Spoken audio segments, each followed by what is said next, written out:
it's, I would much prefer that. Because then, yeah, then I know exactly what's going on. But, I just don't see that happening with everything, with the state not really caring about education needs. right.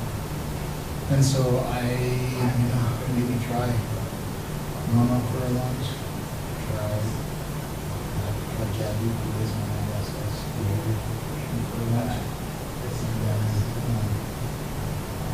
and then Maria for another lunch, because she's the ARO, and there's a lot of fun in that space now. So she didn't expect that. Yeah. So, okay, just, And I'd love to fix it. I'd really love that too. Lori? Is it Jim? Oh, Jim. I think Lori and Taylor could do just together, and I can't, there's no way I can. you don't trust Jim. You don't trust Jim. Hey, it isn't even that I don't trust her. She did a good job. Her attitude is immense. And I just can't have something wrong that's registered this straight against for a while. I don't think Tia would be up for that. I think she could. Yeah, Stand in the kitchen and she could walk. She's already said that. I would have to get that. I would have to go around a lot of different stop signs and roadblocks to make that happen. She's good for the kids. She is phenomenal. She's the best. I mean, I think I can see some really good ones in that. At the top of the class, when it comes to issues. And she's definitely got connections with the Roberts and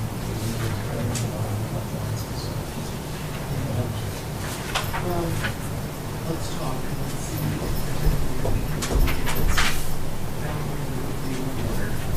She can go in and probably one lunches. Maybe she can talk about one lunch. The days that are tough are going to be Wednesdays because those are our big serve days. We have a lot of days. And that's a big serve. And it's we're down. So, well, I'll stick with you and see what we do. We just have so few. I know everybody's And Kara's held it for years, and she's been held it for 20 years. Doesn't mean that I was,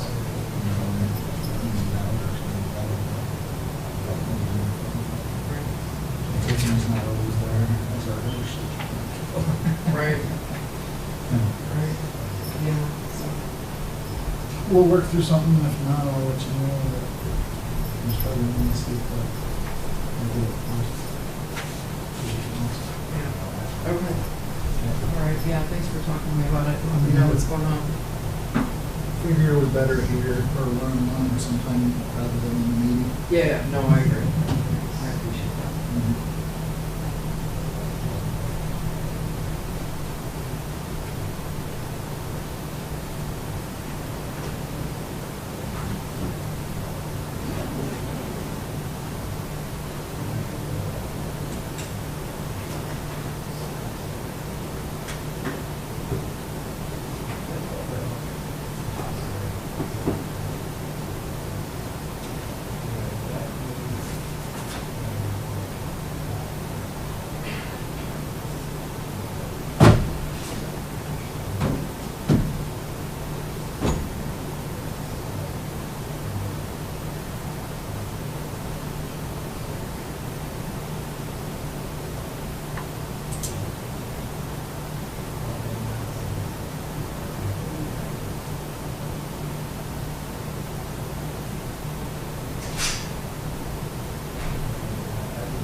Alaska's is still working on the window clean, was trying to get information from the contract. Awesome. She showed a sample once, and it was kind of cool because it had the school's mascot. Oh, awesome. Okay. And so it was kind of cool. So that has to be It's not only a shade, but it's I don't know, we might have to be careful of having stimulus for too many places like you're saying before. It's not our signage, I mean, this is, There you go. no different than somebody painting our windows, right? You know, something that Right. they've gotten better.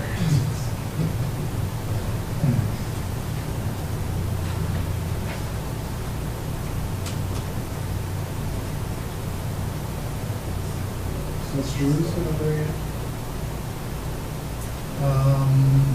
Not that I know of, but that doesn't mean they haven't. I've been pretty small. I'm betting they have. They at least have one on the radar, so. And did you get the bill from Edie for the? Yeah, 565 or something, I was like, oh. That's why we wanted to save it by doing it that way, and it didn't look too bad, really, we didn't figure it I out. thought it did it. I wouldn't look at it, and I'm like, oh, yeah, those look great. The corners are pretty ripped up, too, so you did a real Did a good job.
Well, they didn't call me back, so no, just,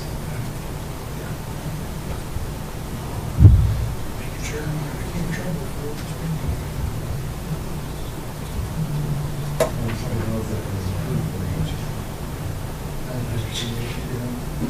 Next time, can we not specify in the procedure?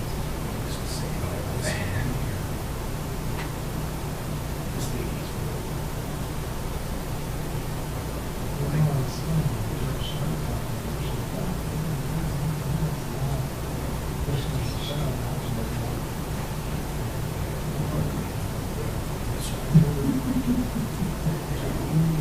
It kills you, you're too like that means like,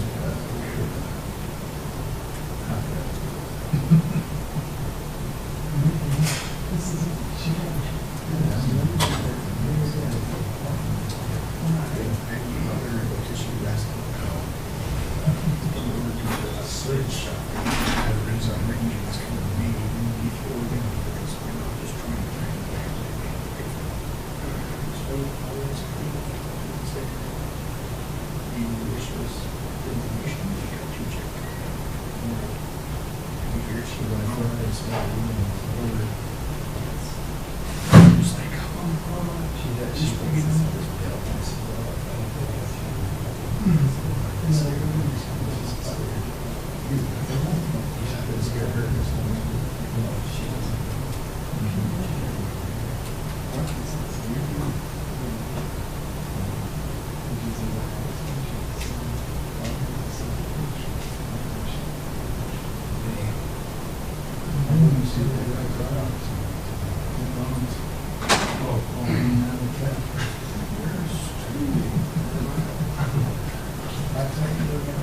We were inside, I just pulled up right after him, because I went and got gas, and I was like, I'm not gonna go home and just get my burger. Come back, I was like, How much do you think your junk parents would get? They just close. we had 3 burgers, I said, this is expensive. Yeah, like, it's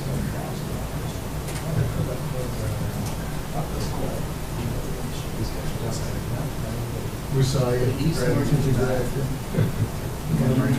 It's a check cut right back to the state.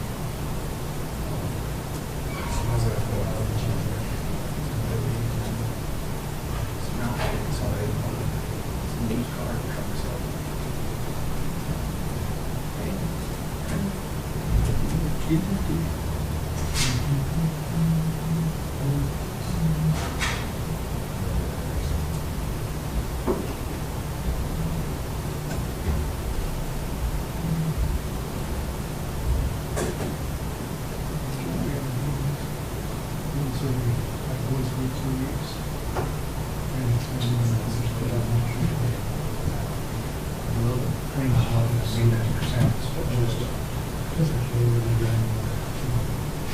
I was confused. I thought you just needed me and you on my own. So, yeah, daytime could mean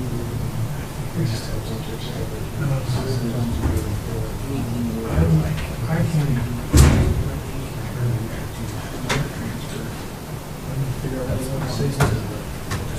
I don't want to leave anybody out, but I also need a central kitchen. I've been to a lot of direct contact, other than when we serve kids at Verizon. I just don't want to leave anybody out. So I think we could be really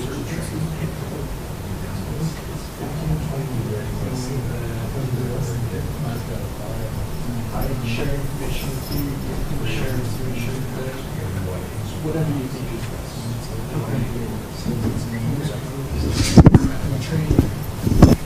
I try to train all of our drivers because that is really intense. It can be intense. I understand that you're seeing kids that are in the class, that you're seeing situations everywhere. So, you tell me.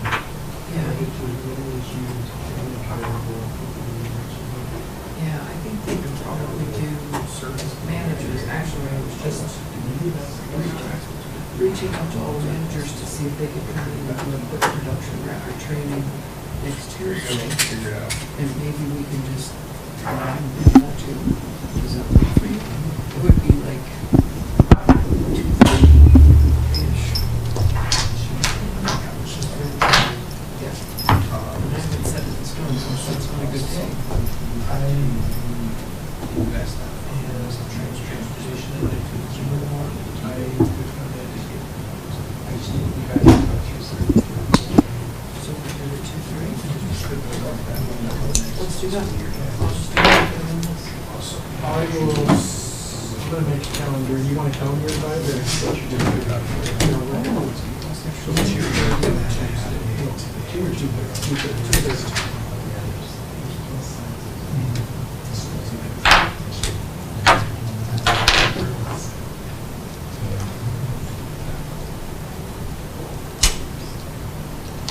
Thanks for having me.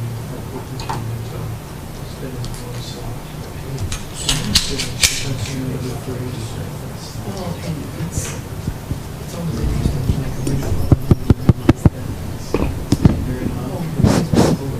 This was the situation at the beginning of the year, and now we're out. Jaron, can you hear that?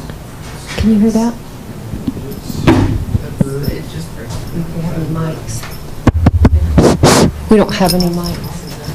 I just changed out the batteries. She was even a lot faster than Testing 1 2. Testing 1 2. Yep. Testing 1 2. Yep.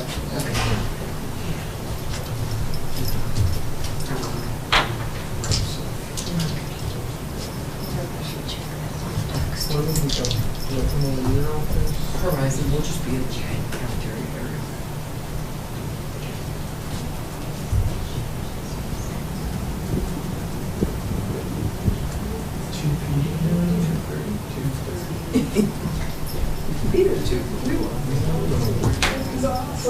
You're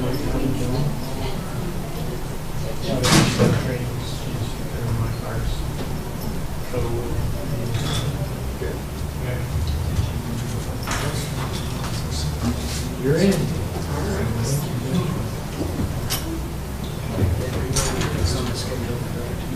Okay. Awesome. I'm there. 9:40, 9:15. It does say 9:15 here. I should not talk until I consult.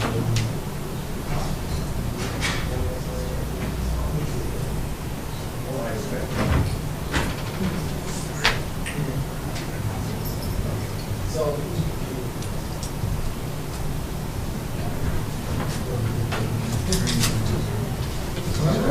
How are you? Your best.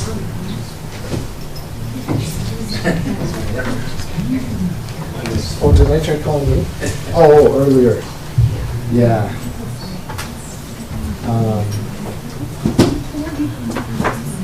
I will touch bases with you tomorrow. Kind of go from there. It's the fast guys hit our big combos. I thought earlier was just the water for the wall and the plants just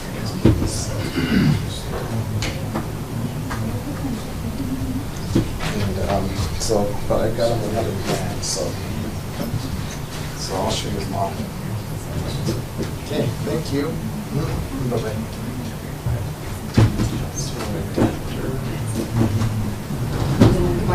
That's the guy. There's the guy. Thank you. I didn't do it. This is why we put that extra in Yeah. next. Somebody else walked off with the other one. So I was like, that's all right. This is what's left of me. That's what that is left of you. I only see you either on your bike or right or whatever. Where are you guys on the agenda? First You got lots of years to have. Sunny Horizon and Oh, you might be paying for years, but. I was pretty good.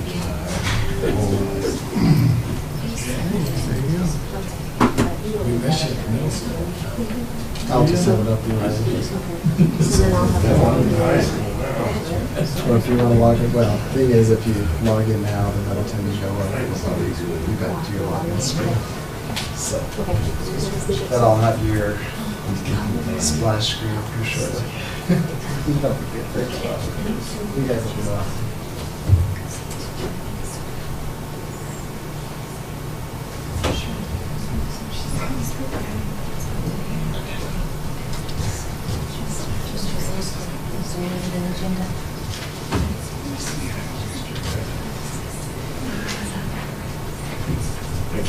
Appreciate it.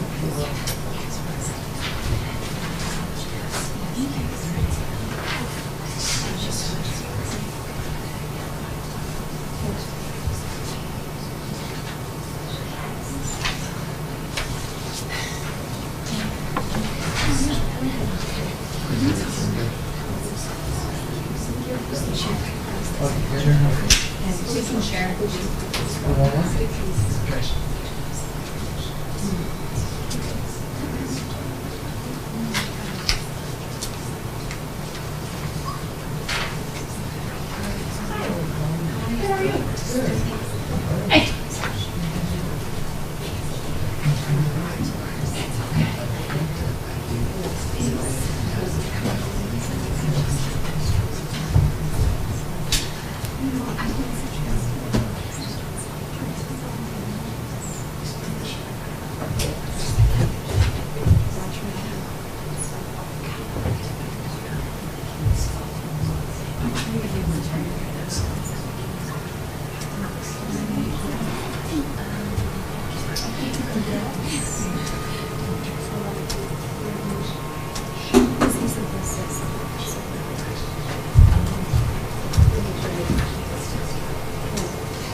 Further for you guys.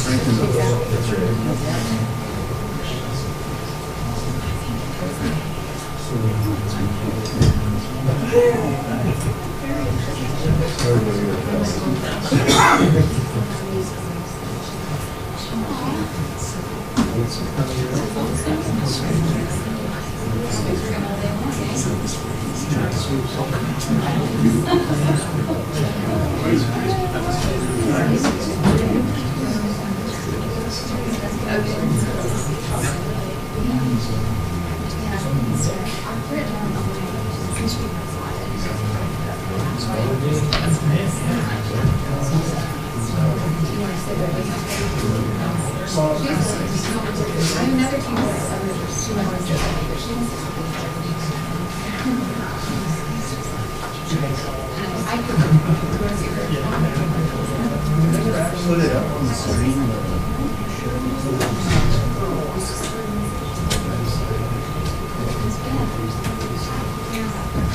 have to memorize it. You should have it stuck in your brain. You think after all this time, I've read it about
Yeah.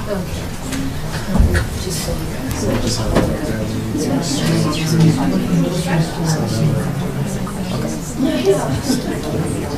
Okay.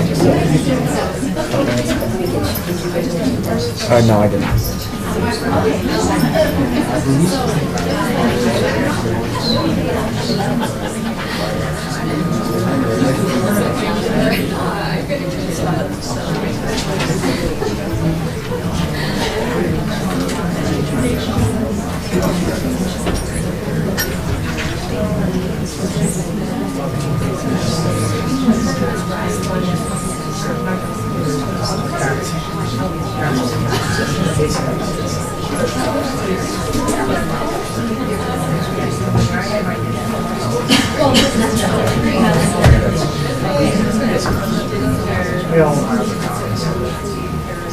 Yeah, I'll just, I'll show that to Casey. He's okay with it. There's a turn. Stuff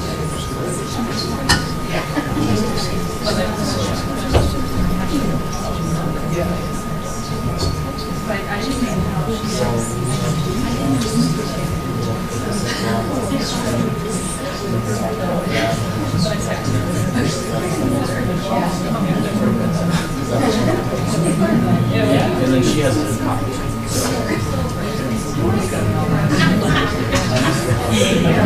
Whatever.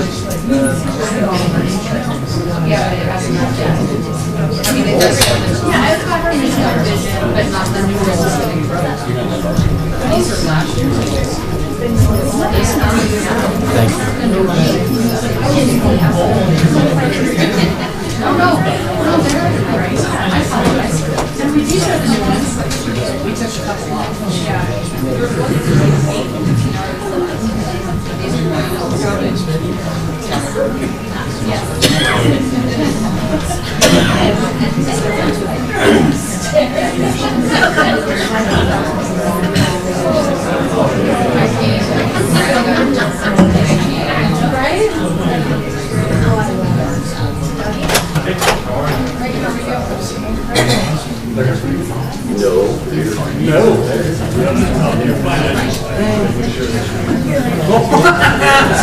Yeah.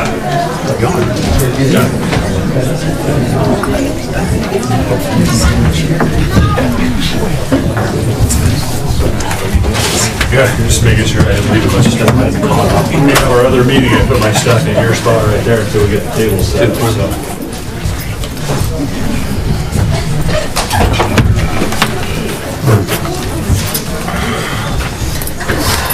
So has Wendell been full-time for you? Well, 2 days and got our safe field done. I don't know what I'll do for the pit, this Baylor's just sitting there. So we'll see. Insurance just called my dad today. And? They want to know, model and roof hours and any special things about the tractor. And the guy just asked straight up, he said, what do you feel like you can do? And I said, if you give me $160,000, I think I can replace pretty good equipment. If I can get that, I said, okay, my dad. And he says, $1,000 for the 20. No, and he said, and are you going to pay for the shipping costs? I said, do you know how much it costs to ship equipment across the United States? He says, because none of it's right here by me. Yeah. The guy said they'd look into it, but we're supposed to get a quote tomorrow on what they'll pay. I said, what the hell we got going here? So, you're tall. Guy, I know. You're propped up. Well, that's good. You're all I need all the way I get. Down there. Right on. Did it on purpose. Before the meeting, they were coming lower and raising their feet. I caught one before I knew it. You ready?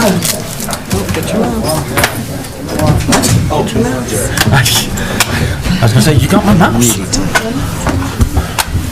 Your mousey. Glad you filed.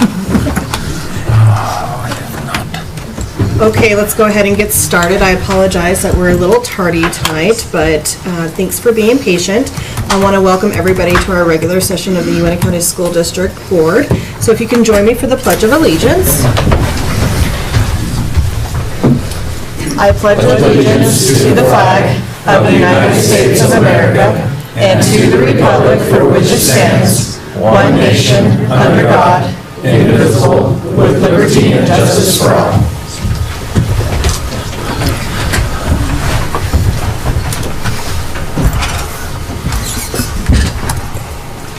Okay, the first item on our agenda is to adopt our agenda. Is there a motion? So moved. Second. Any discussion? All in favor? Aye. Any opposed? Motion passes.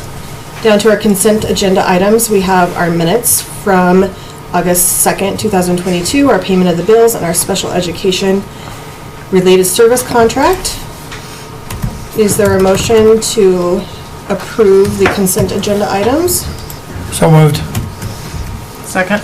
Any discussion? Okay, I need to make sure that I recuse myself from approving check number 119224 in the amount of $4,540 to Two Guys Flooring, and also the check number 119305 in the amount of $375 to Two Guys Flooring. Any other discussion? I'm just going to abstain from this one. I'm not sure which one I'm on, but I do believe I'm in there on this. Okay, thank you. Okay, all in favor? Aye. Any opposed? Motion passes. Okay, now down to our PLC team reports. We've got our Horizon High School PLC report.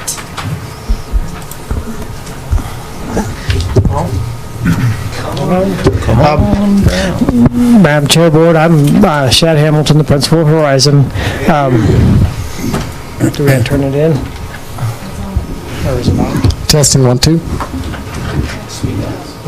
Okay. I'm Shad Hamilton, the principal at Horizon High School.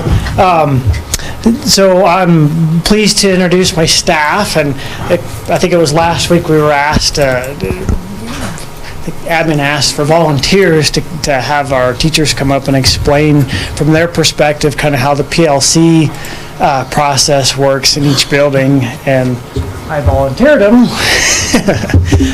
but they're happy to do that. What I want to explain before they get started is that our Horizon teachers, they're awesome, number one. They've got to teach everything, not just one class all day long, but all the classes, so they got lots of preps. But they also have 2 PLCs primarily, sometimes more. They work with the teachers at EHS once a week, if not more. They go up to those meetings and those PLCs and participate in those PLC meetings. But then we also have our own separate building level PLC where it's just our Horizon staff. And typically we meet on Monday late starts when we're not doing a district-wide PD, when it's just a building PD. And to start the year off, typically we go through a process, and I'm going to kind of have them come up here and explain that. Yeah, so I'm going to stop talking, let them do it. Okay.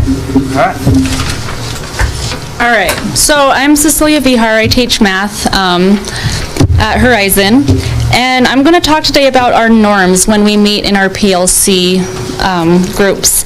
Our norms, we kind of call these how we play nice in the sandbox. That just means how we get along with each other in these meetings. As you guys know, it can be a little high tension sometimes, but if we all agree on a few things, they go a little smoother.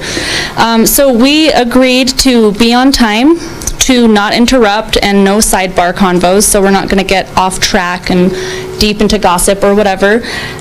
We agreed to have a collaborative culture, which is so important in our PLCs. That's how we get our work moving forward and accomplish all of our goals. We also agreed to use our time efficiently. No beating of dead horses. So I'm sure you guys have come into an issue where you're just talking about something over and over and over again. It's not getting anywhere. That's beating a dead horse. We agreed to use our time efficiently. And sometimes the most important one is to end on time. Like, if you don't use your time efficiently, it's easy to go over on time. But ending on time is important. So those are the norms that we agreed on, and each department kind of agreed on similar norms, maybe a little different depending on which department you work in or with, but norms kind of establish how we play in the playground, how we play nice with each other in the sandbox. Questions? Okay. Thank you. Thank you. Thank you. Jaren, can you scroll all the way up to the top of that agenda? I'm Candy DeCoit. I teach at Horizon Culinary Arts, College and Career Readiness. I also do student council and yearbook. So yeah, at Horizon, we're kind of jack of all trades as teachers. I'm going to talk a little bit about the roles. This year, we changed it up a little bit in our first PLC. So we always have facilitator, and that's Hamilton, but we have a backup person as well. Recorder, myself, and then Vihar backs me up if I'm not there for some crazy reason. Time manager, that's to make sure we adhere to our norms of beginning on time and ending on time, and that's Lux and Hangesteg this year. And this year we changed up a little where it's morale manager. That used to say resource manager, but since we have frontline and we can all just plug into our PD points and everything that way, we changed it to morale manager because that's kind of an important role. So Ingersoll and Tucker both share that role, and they start off and kick off our meetings with I call them bell ringers in my class, right? But these are like team building exercises that we do, and sometimes Casey brings snacks, which is great. So we all kind of look at our roles and agree upon them. Every quarter we do this, and we change things up if needed. So if I'm like, well, I don't want to take minutes anymore, Cecilia, you take it over this quarter or whatever. We can change them around every quarter. So every quarter we review all this and change it up if needed. Any questions on roles? All right, thank you very much. Hello, I'm Mr. Hangesteg, or Arnie Hangesteg, sorry, in this setting. I teach social studies at Horizon. I'm going to talk to you a little bit about the process we go through in our PLC at Horizon to, I guess, come up with our mission and vision for the most part. Just to kind of read through our mission statement. HHS develops a community of educated, determined, and respectful learners as measured by the WAEA Alt School Accountability System who rise above their story. Okay, so what we were trying to do there is talk about the community that we are and being respectful in our classrooms, and we were trying to get that point across to everybody. We're trying to also talk about how we measure our goals by using that accountability statement, the Alt School Accountability System, and the rise above their story is a big theme at our alt school in really respecting students, working with them, understanding we can all grow together, improve our situation. So this process for us, thinking about it, is last year we really dove in and rewrote the mission and vision.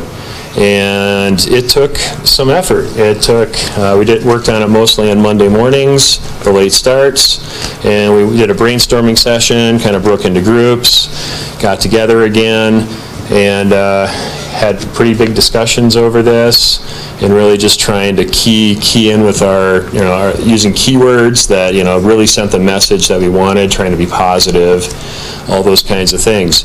So, I mean, having the rules, the norms in place, all those things really helped us. It did take us a period of sessions to do it. This year when we revisited it, we decided we were really good with the mission and the vision statement, and we were happy with those, and we spent more time working on our goals, so kind of refining those to meet our vision. And our vision statement is HHS meets individual needs and nurtures individual growth for all students. So that's all I have. Any questions? Okay, thank you. Thank you. Thank you. Hi, Casey Ingersoll. I'm PE and Health and Fundamentals of Construction at Horizon. And I'm going to talk to you about kind of our goal setting process that we went through this year. So a little bit different this year, and mainly because of the PLC process and the things that we've kind of learned over the last probably really like 3 years. So previously, goals were just kind of like given to us, like, hey, here's some important things that we should maybe like think about and work on as a school. As part of the PLC process, and we were part of the WDE PLC, I don't know the official name, but teams, we kind of met 3 times throughout the year last year. And one thing they really sort of focused on was the importance of what they just kind of helped us with. Having a quality vision and mission, having your roles and your norms set, and then really having like some goals that we all agree on, not just that we were given, that we have buy-in on, and that we find that are sort of important for us. So every year we review I guess our alt school accountability system, and there's some pieces that fall into there, and that's how we get our like school like rating system basically. And there's some pieces that are more important than others, and that's what we kind of looked at this year. We broke into groups so that we were in teams of 3. We went out for probably 15-20 minutes. We discussed what data goes into your accountability system, what do we feel we have a real strong like impact on, what can we sort of change and make movement on, and we came up with goals individually. We came back as a full team and then just discussed those goals. Why did we think this should be in and this should be out, and those sorts of things. And I don't know if maybe it's on there or not, but some of the goals that we came up with, so I guess achievement, it's important for all schools. We feel like it's really important for us. So we kind of honed in on that as one of the big ones, increase our proficiency level on our YTOP summative assessments for both ELA and math. We feel like we can all chip in and help with that goal. So we have that one, increase at 25% each grade level. Our next one that we really feel like we have some powerful control over at Horizon is the growth goal. And we really feel like we can grow 80 or 90% of our students. That's from their fall interim tests to their spring summative tests. So that's where we feel we can make a huge impact. So that's one of our goals. And then some other things that fold in there, graduation rate, that's one of our goals. So increase our graduation rate by 15%. Another sort of I guess proficiency score is our ACT scores for 11th grade students. So that's one of our goals, increase our scores by 10% across the board. And then the last one, which is a little bit unique for alternative schools, is we take a climate survey. So just kind of more or less a school culture, how's things going. Kids take it in the fall, kids take it in the spring, and the state sends us back data for both situations. And we just want to increase our overall climate survey by 8%. So that's moving up about 0.1 in every category. So that's kind of how we came up with our goals. Like I said, a lot different this year. We split off in groups, we came back as a group, and we have full group buy-in on them. So, questions on that? Yes. Yeah. Your graduation rate was approximately 47% a couple of years ago. What was it last year, graduation rate? I don't have the data like right in front of me right now. I can tell you, so graduation rate, it's a 4-year cohort, and at Horizon, we give every student a chance. No, I understand, but Wyoming does come up with what your graduation rate is every year. Yes. So do you know what your goal was from 2021 to 2022? Wrap around that. So our 47% graduation rate for Horizon, you gotta remember we're an alternative school, right? And so we deal with at-risk kids, is actually a pretty high rate compared to the rest of the alternative schools. I understand, but that's not what I'm asking. So we improved, and that's how we were exceeding state expectations on the accountability measure last year, and that was one of the ways that we improved is through that graduation rate. Now, graduation rates are always a year behind, so I don't know, what 23's or 22's graduation rate is. It's on some of the performance report data that's not open to the public yet, but I can't answer if we raised on graduation rates. Your goal was to have your graduation rate increase by 15% this year. So Yes. what's your starting? Yes, what is your exactly. starting point So to assess if you get 47, 50%? I think it was 47%. We want to increase that by 15%. If we can do that, we'll meet the measurements set by the state to maintain that either exceeding expectations or making expectations. How many students did you start with this year? So we have 52 enrolled right now this year. Now, one thing that I think is really important to note with Horizon and graduation rates is that cohort, right, is 4 years. So let's take 9th grade, right? A lot of folks think graduation rates are just based on, oh, hey, you got 20 12th graders this year, so if 18 of them graduate, then you're doing good. You know, you got an 80% graduation rate or more. That's not how it works. No, I understand. I'm looking at the data Okay, right here. it's 4 years. So when we take on those 9th graders, that typically, you know, they're at-risk kiddos. I have some in my building this year that haven't been in school for 2 years, right?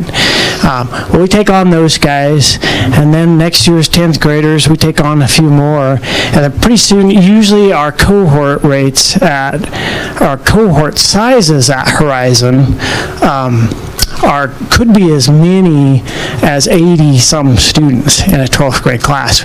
You're probably never going to see more than about 20 or 30 students in 12th grade at one time at Horizon, but over the course of 4 years, they add up.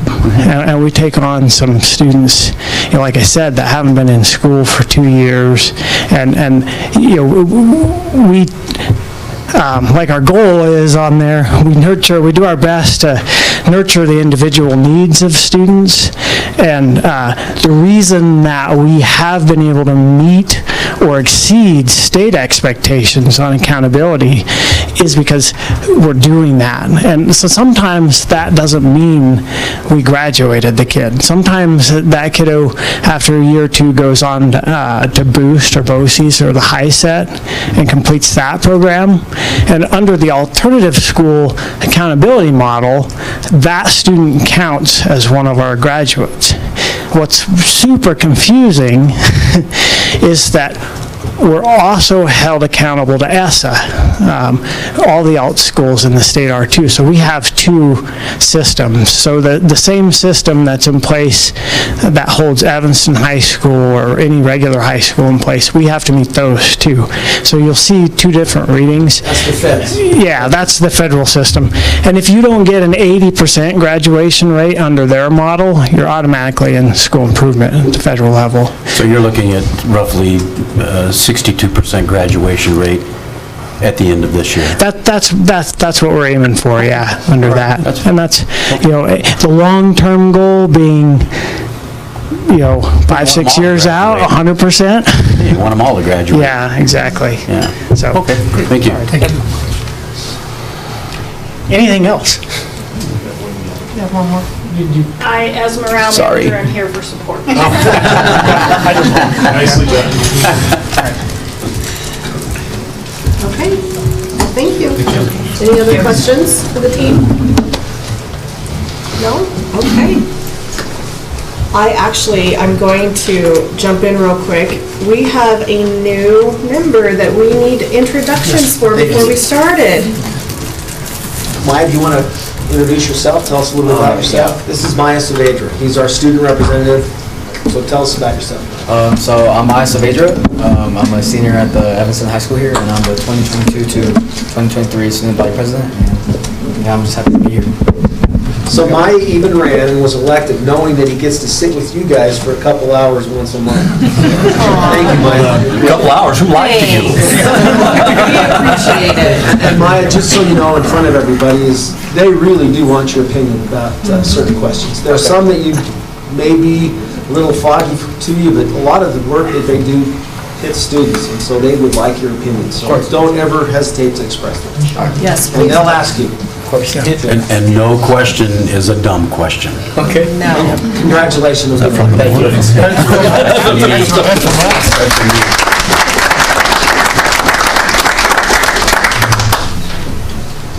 Okay, let's go ahead and move on now. I just want to make sure we took care of that. So our next item on our agenda is the UNM Meadows Elementary PLC report.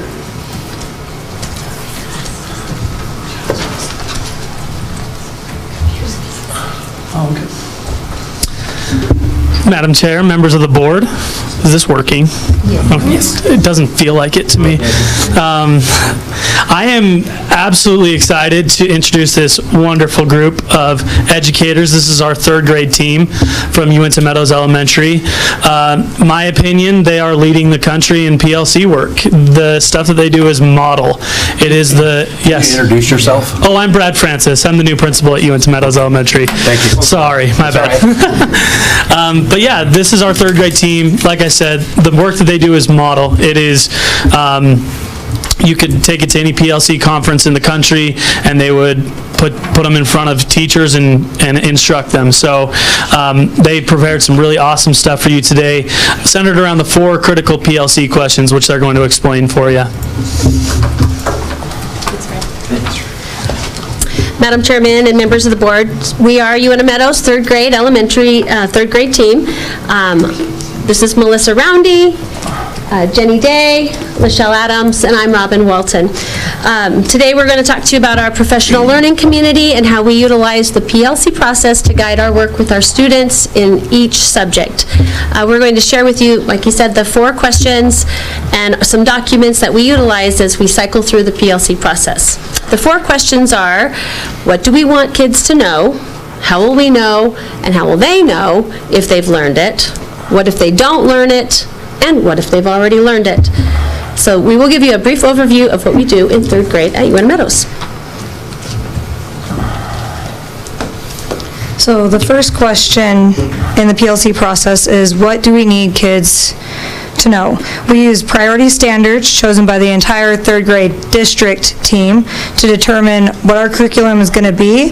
Then we use those standards to create proficiency scales, and then we take those proficiency scales that we did as a district level and we turn them into student proficiency scales that are friendly to them. And those proficiency scales will scaffold the students' learning and slowly work them towards the end goal. So like the score 1 would be like where they would start, and it builds on, like the skills they have builds up to where they need to be proficient or above. And then the students use those kid-friendly scales to track their own progress towards achieving that learning goal so they know where they're at. Okay, the next question in the PLC process is, how will we and they know if they've learned it? So the first thing we do is we use daily formative assessments, and those we use to change our daily instruction and kind of guide us where we need to go. After that, we use a weekly quick check, and those weekly quick checks determine what WIN group the students go to. WIN group stands for what I need, and there's some examples of the quick checks up there. And then also within that question is, how will the students know if they've learned? So those proficiency scales Jenny showed you, the students have those. We teach them how they work, we teach them the steps they need to take, and then we actually conference with them once a week so they know right where they're at, what they've learned, what they still need to learn, and why they're going to that WIN group. Okay, so the third question is, what will we do if they don't learn it?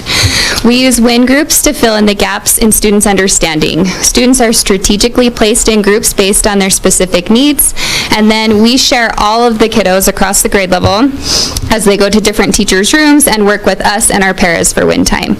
By sharing students, we are able to provide more targeted instruction and in smaller groups. We're so fortunate at UME to have additional para support. We have a lot of para support, and we feel so very lucky because they are such a huge help to us during our WIN group times so that we can lower the ratio of student to teacher. And then we have our fourth question, what do we do when they've already learned it? So during the WIN time, these students will build on the knowledge that they've learned to stretch and apply their learning. Often these are real-world applications, projects, or discussions still within that priority standard. To be more specific, students are not learning anything new, only deepening and applying their knowledge of that specific standard. Here again, we're fortunate to have the great support that we have. So, after we've given many opportunities to show proficiency in that standard, and we've gone through a complete unit, we assess our students using that common formative assessment that was shown earlier. So to end, we want to thank you very much for supporting our Late Start Mondays. Without that time to work together as a team, we could not possibly take on this huge amount of work. During our team time on Monday mornings, we analyze data that we collect from all of our different assessments. We create resources for all of our WIN groups. We build and we revise our tiered instruction. And in addition, then we also, if we have any spare time, share our best instructional practices as we plan for each tier of learning. And we're always learning from each other to find the best way to reach all of our students. Thank you. Thank you so much. That was a great presentation. Would you like to ask us any questions? I have, I'm sorry, I do. Go ahead. It's time for questions. And this is from a grandparent, because I have a grandchild that's in the 3rd grade there. And, but the question I have is kind of a big question in the fact that I know it's been a challenge for all teachers everywhere with the pandemic that occurred. Have you found, as we've kind of come back from this pandemic, if you will, any challenges with lack of, kids are just not where they need to be? And you know what I mean? Does that question make sense? Mm-hmm. Now, so then I guess my question then becomes is it's a challenge. I know that. How do you overcome those challenges? I mean, this is great. I can see this is great here. But how do you overcome that challenge of kids that might be half a year or a year behind because of the COVID thing? Just a general question. So that's where our WIN groups really save us. Because we have so much support, and our CFAs, our common formative assessments, are very strategic, very focused, we can drill down pretty well to like specific needs, and then with all of our support, we're able to have very small groups to best have at least one-on-one or 1 to 3 or 1 to 4 to really help kids speed that up. It's always a challenge. So, Michelle. Is this one on at all? Yeah. Yeah. Okay, so one other thing to piggyback off of that is where we do share all of the kids, we each have our own strengths. So I know if I have a kid that really needs help with reading, I'm going to get them to Robin's WIN group. And if there's a kid that might need help with a certain writing aspect, I will take them. And so on with our other team members. And so really relying on each other and the level of trust we have within our grade level really helps us get those kids where they need to be. I think I have one more thing to, we just go on about this forever, so I'll just stop. But also because we have a pretty strict schedule, tier 1 time, tier 2 time, tier 3 time, and I think for those kids that are multiple years behind, we've dedicated a tier 3 time just for those kids. So they're still getting grade level things, they're getting support in the grade level things, and then they're also getting instruction that will help them fill the gaps for where they're behind. And so it really is super fortunate enough, or we're super fortunate to have that tier 3 time and the support that can help us teach those kids that are a little bit more further behind. Wonderful. Thank you. Yeah, can I just add one more thing too? Sorry. I think that we are, and this is credit to this district and the planning that went ahead of this, we were so well prepared for the pandemic because PLC and this work that we're doing, it gives us much more data on where our kids are. Pre-pandemic, even pre-PLC work, high reliability schools work, we probably wouldn't have known really how far behind they were. But now it's real easy to pinpoint where a student is based off that assessment that all 4 of these teachers give on the very same day, and they know exactly where that kid sits. They talk about each and every kid and where to place them, and then we address those needs specifically. So the system that we have in place is perfectly tailored for stuff like a pandemic, and it is a challenge, right? I mean, there are some deficits that we see, but we're much better equipped to handle them. How many 3rd graders do you have? Ooh. Right close to 80? Close to 80. 76. 76. Yeah. Are there any other questions? Thank you. Thank you so much. Thank you.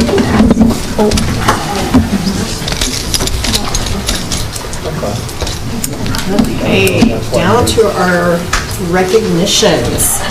So the first one we have is our certification for level 2. I'm going to come up here for this. Madam Chair, members of the board, we are very proud and very pleased to inform you and the community that all 8 of our schools have been certified level 2 in terms of high reliability schools. I don't think I can emphasize enough what that means. This has been a goal for the last 5 years. We certified in level 1, and you can see level 1 deals with safe and collaborative culture. Level 2 deals with effective teaching in every classroom. In order to make this happen, you can see the indicators on level 1 and level 2.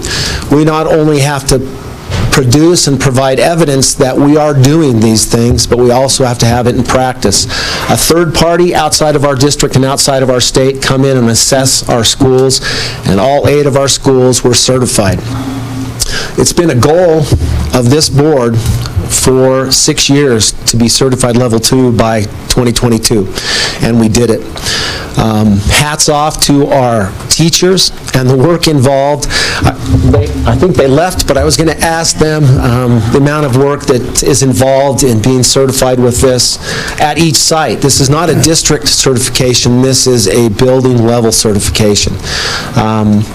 You already set the goal to be certified in level 3 by 2024. That gives us 2 years.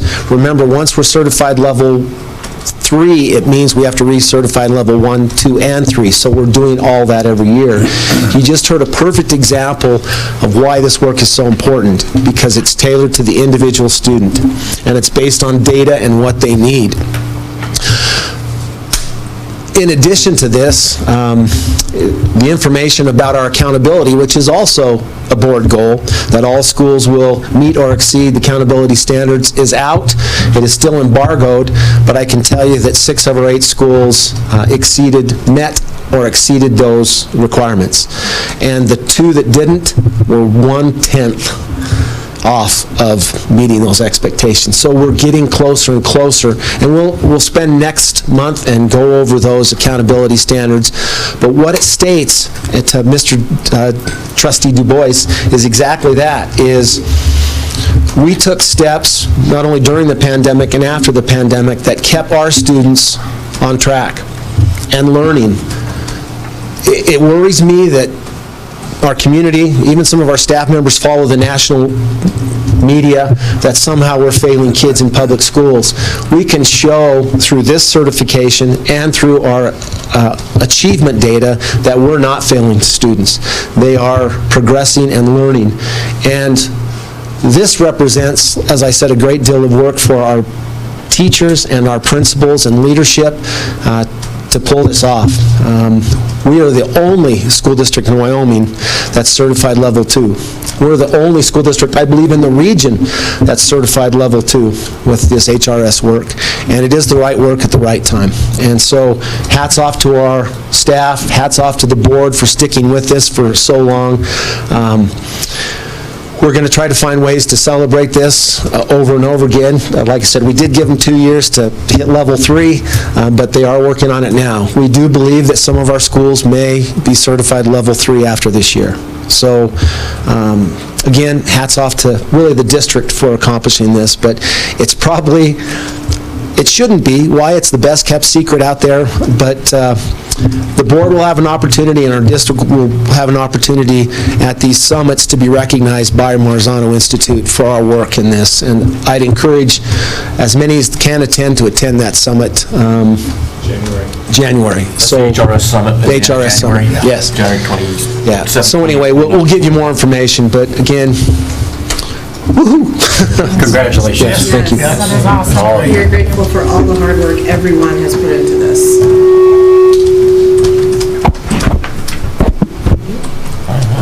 Okay, now down to our Teacher of the Year.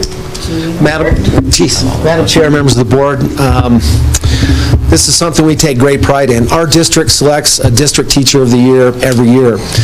We get nominees from various ways. Students can actually nominate their teachers. Teachers can nominate other teachers.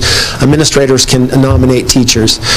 We take those nominations, we talk about them as a district selection team, and then we select a district teacher of the year. To introduce our district teacher of the year, I'm going to turn the time over to Principal O'Driscoll.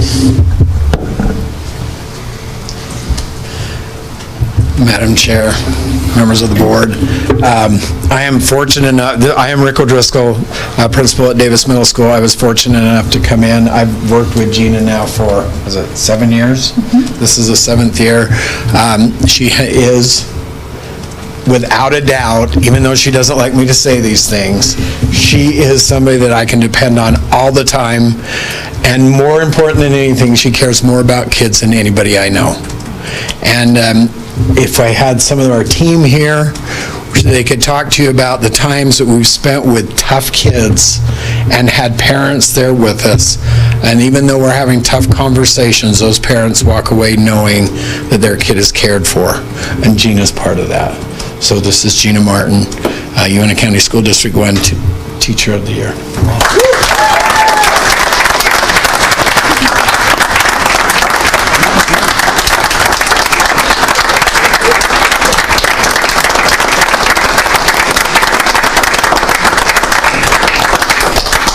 Gina, you want to say anything? Speech.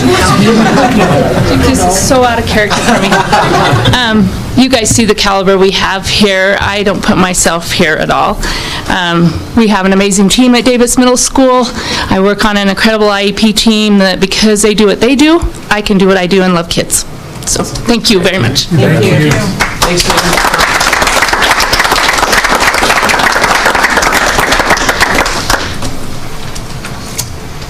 Okay, now on to our discussion items. First item for discussion is our Pathway to Excellence, our board and district goals and communication plan.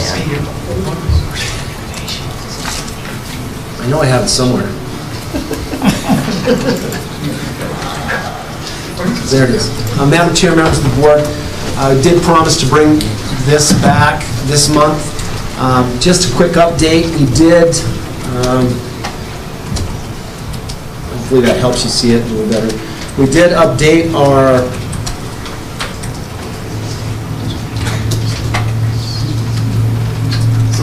our district goals, and I really, I'm really proud of how our team works. Notice how many times Gina used the word team? Yep. We are a team. Even our administrators use this PLC process of collaborative teams to develop these goals. And they're just not willy-nilly. I don't know how else to call them. They are specific, and it drives the work. You can see the board goals of high reliability schools. The communication plan, I did update the communication plan, which included the PLC presentation you have. Each board meeting will have a couple PLCs present, so you can actually see the teachers, hear them, the work they're doing, because that's truly where the work is getting done. This is driven by our teachers up instead of administrators down, and it is truly a collaborative effort. So you can see accountability and achievement is still one of our #1 goals. Our expectation is that all of our schools meet or exceed the state accountability requirements. In addition, all schools and grade levels currently at or above the state average will increase by 5%, and those below the state average will increase to the state average or at least 5%, which is ever greater, by the end of the spring 2023. We still have opportunities for growth, and our expectations from our administrators is that we are going to grow. It's interesting, the greater your achievement, the harder it is to grow 5%. And that's the expectation. Instruction, we will continue the HRS requirement, level 3 by spring 2024 to ensure a guaranteed and viable curriculum. And one thing that you can see, if you ever get time, and I'd love to take you, is you can walk into a 3rd grade team like just presented, and walk in at any time, and you'll see all 4 of those 3rd grade teachers teaching the same lesson at the same time, using the same manipulatives. That's what a guaranteed and viable curriculum is. The kids are getting what they need, and viable in terms of they have time to learn it. So there's no way to teach all the standards, so we have those standards identified by the grade level teams, the priority standards, and then how will they know that the kids have met them? So again, exceptional. Attendance is still a priority. It'll always be a priority with me, but decrease the number of chronically or severe absent students by 10% from year to year, spring 2020. What was that percentage at the close of last year? You guys remember? I know it's... Mid-90s. Yeah. Our attendance is very good, but the number of chronic or severely chronic kids is significant. I think we had 45 kids. Did Wendy leave? Dang it. Wendy has those numbers, but it's still a significant number. Remember they referenced Tier 1, Tier 2, and Tier 3 students. Tier 3 students would be the severe absent students. Tier 2 is the chronically absent. That's where we're targeting our efforts. We still have pretty good attendance, but attendance impacts those kids' learning drastically, so that's where our goal is at. Let's see, behavior. By the end of the 2022-23 school year, classroom behavior office referrals will be decreased by 5% from last year's number.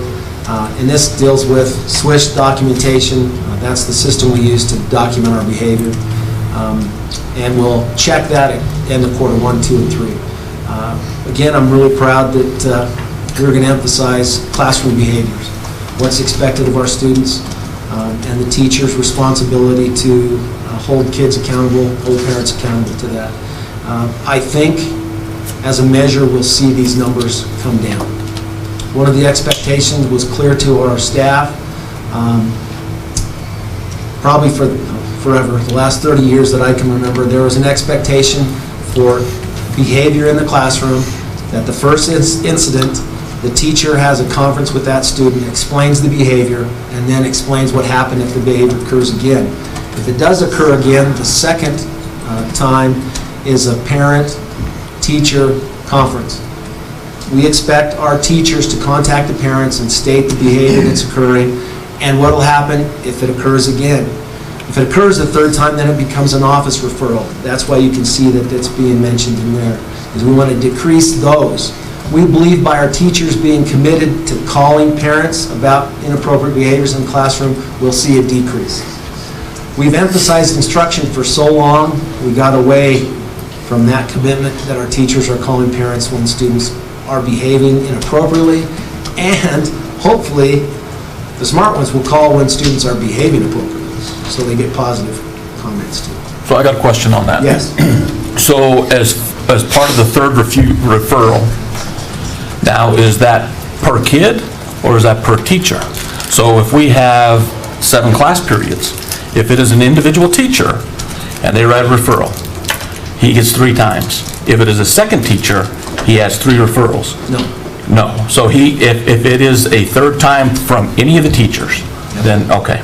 Yeah, the challenge with that is the expectation. Now, this is classroom behaviors, okay? So maybe I need to go back and say, this is occurring in my classroom.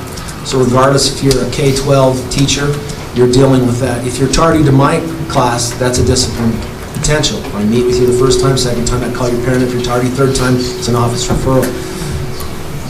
I think the benefit the middle schools have is they meet as a team every day. They can talk about the behaviors they're seeing and the calls they have to make, and hopefully we won't have 9 or 15 episodes before a student has a consequence. Okay. So how did the... had a comment too. No, I'm sorry, how did it... I'm not sure if I heard that right, but no, it isn't. It's 3 in that particular class. 3 in that particular class. Yes. Yeah. So 3 in that particular class. So he can misbehave up to 3 times in each one of the classes. Okay, here you go. Also added this year to make that a little better than what you're thinking is that we decided that we would have 6 accumulated in that class of different types, tardy, absences, etc., and then it would be turned over to the administrators too. So remember, the question, major offense. The question there is classroom behaviors. So if you have a student behaving poorly in 5 classes, they should get 5 calls from 5 different teachers. but those are classroom consequences. As soon as it gets to the office referrals, those get immediate consequences. So you won't end up with 15 before you get called. That's the key on this, is you're not going to have just one teacher that calls. All the teachers should call if that behavior is being repeated in their classroom. Typically, yes, they're being repeated in the classroom. So especially, those that deal with lack of respect. You ever have a time where teachers just so overwhelmed with preparation and managing the classroom that they don't have time to be able to do that? And that, if that's the case, do they ever go and just ask for the dean of students to take care of an issue? Yes. What we have is we have what's called the severe clause. Again, these are classroom behaviors, which would be mostly respect yourself, respect the teacher, follow the teacher's directions immediately, no dangerous activities. If you deal with the law, if you break the law, you'll deal with the law. Those are typically our classroom behaviors. If you pick a fight in the classroom, that's an immediate referral to the office. If you are insubordinate, that's an immediate referral to the office. Expectation is students follow teachers' directions immediately. I'll be honest, those are going to be some high challenges for some kids because that has not happened. And we have to maintain that level, that commitment to our kids and to our teachers. Our teachers take way too much. And that was my message, not only to our principals, but to our teachers, is you need to follow this before it drives you out of this profession. And get some help. Truly, on the third time you have an offense in your classroom, you're going to have someone helping you. We have added behavior experts to our district to support these kids with chronic behavior. We no longer should have a kid that has 15 major referrals continuing to go to class. We should have some interventions before that occurs. This is a new focus on these classroom rules and teachers doing what we say we're going to do in our handbooks. And the principals doing what we say we're going to do in our handbooks. When they come to them, they'll have to take action. And I've already played it out to our teachers. If not, give me a call, and we'll work on it. So. Do you think it would be too stringent to say, if teacher one has two referrals on one student, and teacher two has one referral on the same student, and teacher three, you know what I mean? It seems to me that with what he just said, that we are actually stretching out, this particular student and trying to nip it in the bud before it gets out of hand. It seems to me that the way it's set up and the way he just described it, that's what we're doing, instead of, three referrals, doesn't matter where it comes from. Yeah. Three referrals is three referrals, nip it in the bud before it gets out of hand. And it could be a safety issue to the other students. Hopefully, the structure of our middle schools, 6-8 schools, they meet every day. And if they're having behavior issues, they need to talk about it. Because, like I said, they're not in isolation, and they work together, and they do a good job. We have added, again, we have a dean of students that splits half-time at both of our middle schools. And that's the function, is to follow these discipline plans. And it'll be interesting to see if we do see a marked decrease in referrals. But you're talking about something that has been an issue in schools forever. Typically, 5% of the students cause 95% of the problems. And so if you can identify them in teams, especially 6-12, you don't really have that luxury at high school, because you are more of an island as a social studies teacher. You may be the only social studies teacher working with this kid. The English teacher may be having the same problem, but it's very rare that those two teachers get together and talk. At our middle schools, they talk every day. So hopefully, again, we get better at that and we see less behaviors. Typically, chronic behavior kids, when they get to the high school, you know that the number, they become dropouts because they can't follow directions. We work with those kids, we try to manage, monitor their behavior, modify their behavior. Sometimes we're not successful. But to have high expectations is really what we put on the goals. So I won't spend much more time on the pathway to excellence. Again, it is something that I think we need to hold up and show that we do have high expectations for achievement, for behavior, for communication. I have updated the communication plan to include, like I said, the PLC reports instead of school reports. We'll do that this year to see how that goes. Hopefully you'll actually see a lot more teachers and get to learn who they are, faces with names. That'd be great.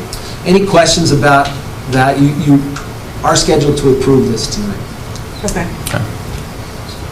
So Maya, can I push you on you? How is the behavior of the high school students? From what I see, that's kind of half and half.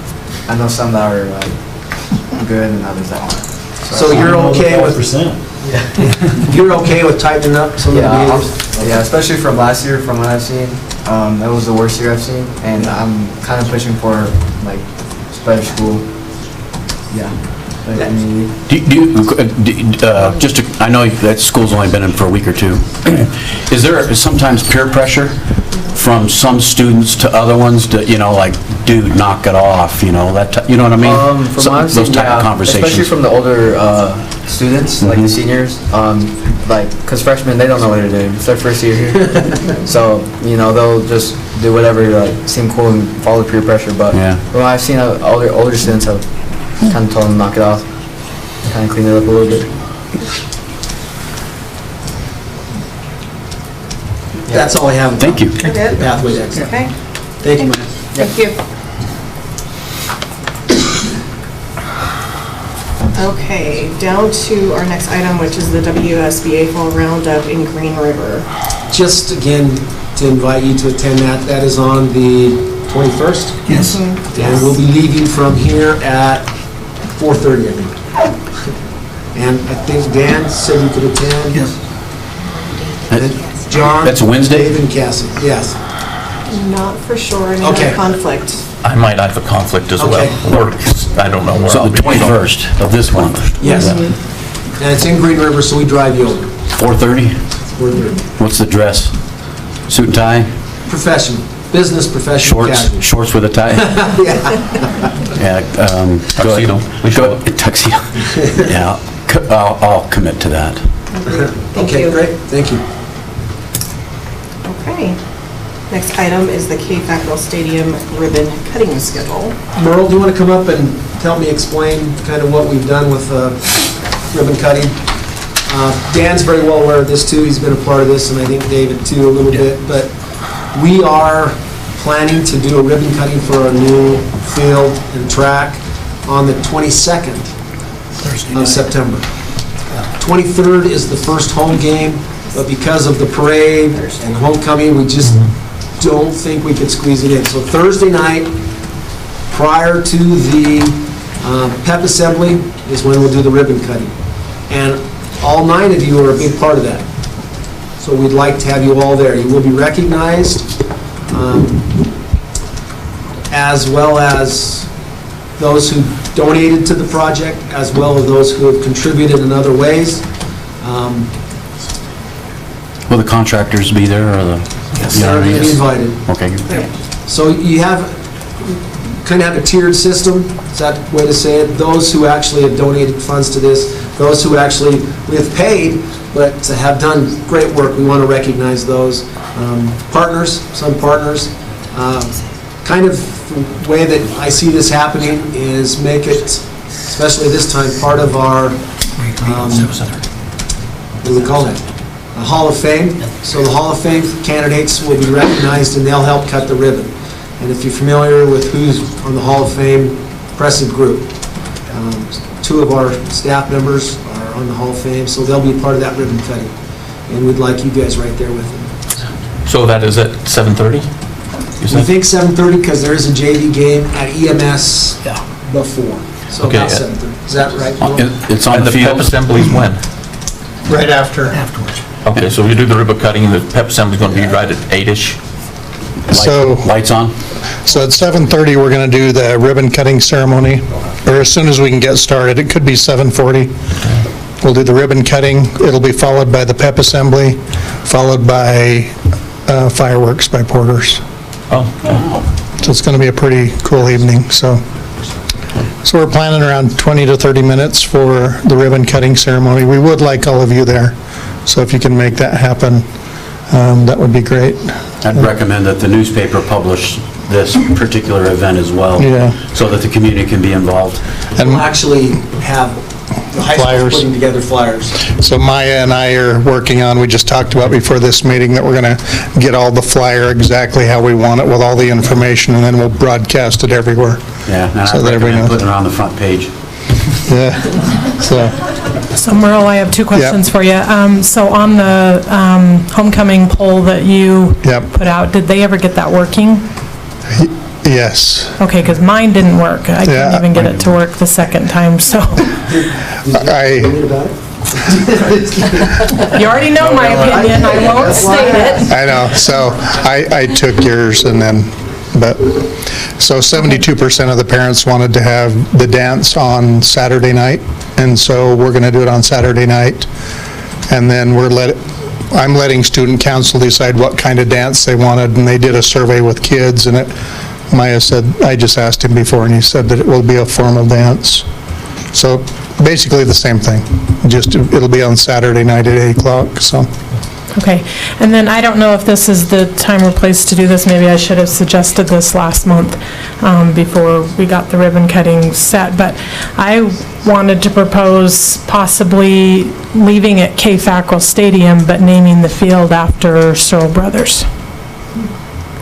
I know there's a lot of people that donated. I know Cardwell, maybe we could do something with them with the press box and then have a plaque with everyone else that donated, but I think we should rename the field itself after Searle Brothers. There's no name on it right now, is that right? Pardon? There's no name of the field right now, is The that right? stadium itself is named after K. Fackrell, which I wouldn't But change. no name on the field. There's no name on the field. Yeah, There's a lot of people, and I granted they did donate a lot of time and stuff to that, but to go down that road, I don't know if that's the road we want to go down. Does that make sense? I don't think we named the field after them. I think we can put a plaque up to the time and effort that they put into it. But there's other people, but to actually put their name on it, I don't know if that's the place for it. Well, I mean, is it arguable that Searle Brothers didn't donate the most time and... I know, but what do you put a value into that? That's what I'm saying. I really appreciate it, and I do. I mean, I grew up with Stoney and Raymond, I really do, and I really appreciate it. Dog is a great friend of mine. I understand that, but I think there's a limit to what we name.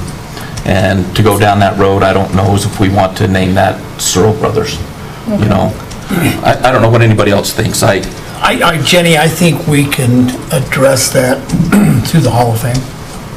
Okay. Yeah, and I think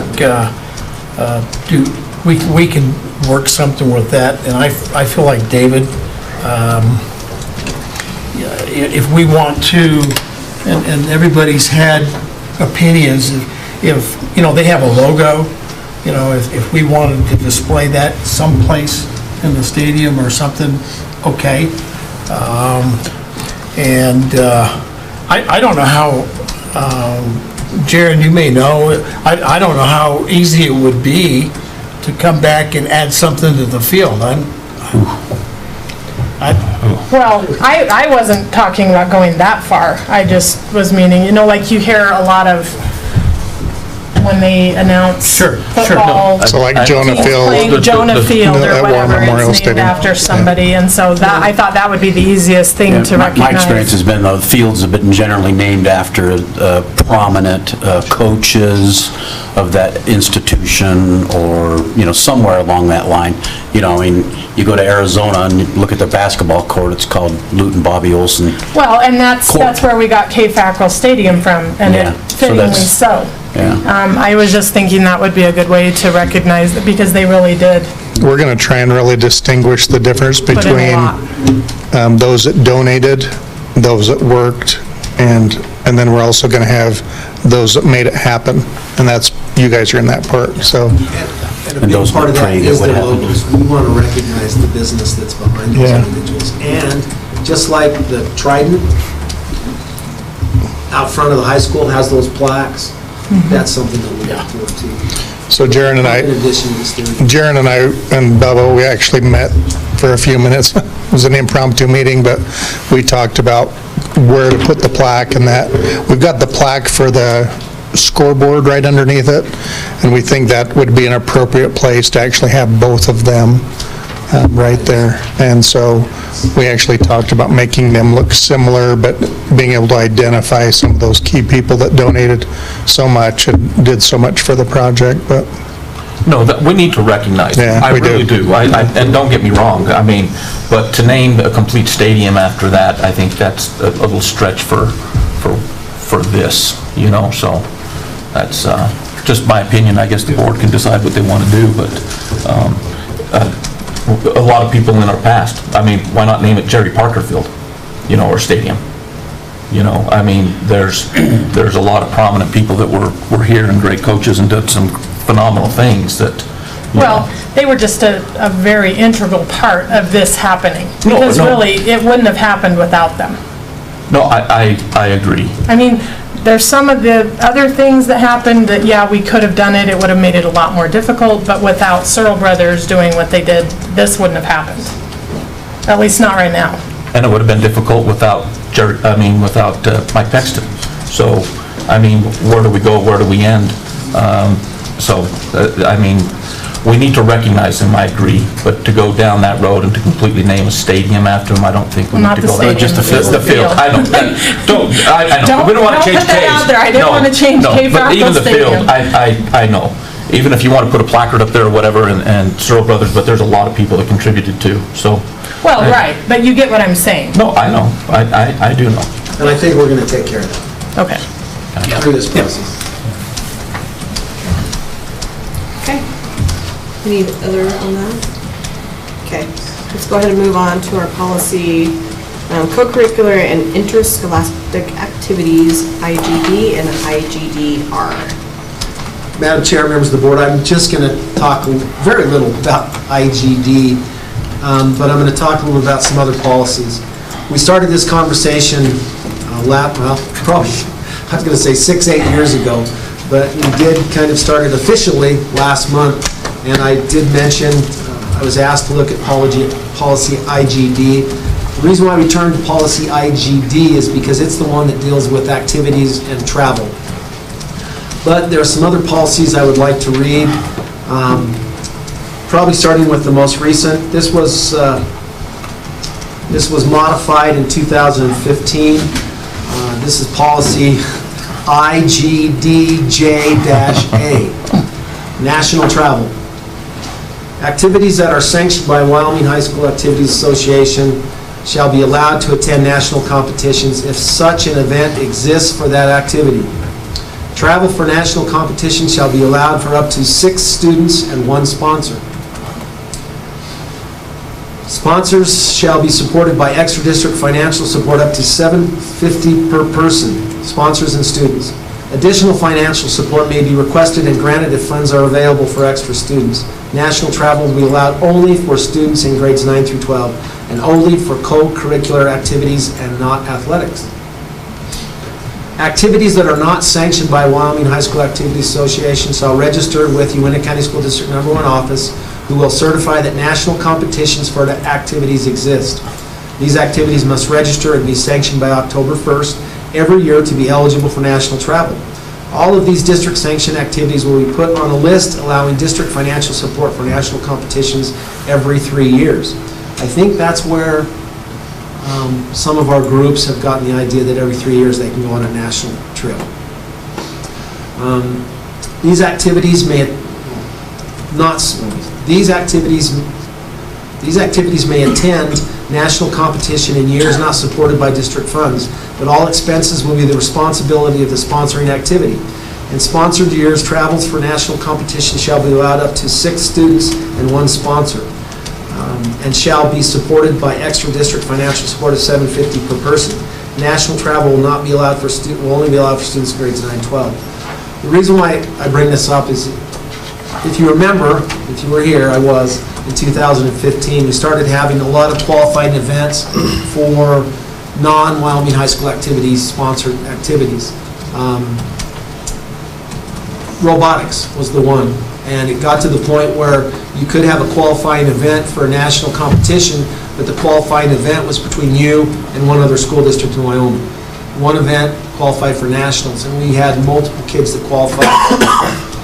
Again, we couldn't afford it, and the club couldn't afford it. That's why we set the limit at 6.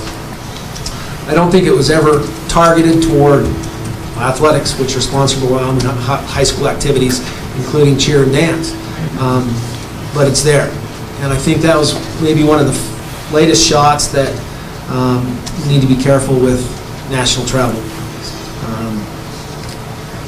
Probably the biggest policy, has the biggest impact on our concerns that were discussed last month, is student fundraising activities, IGDF.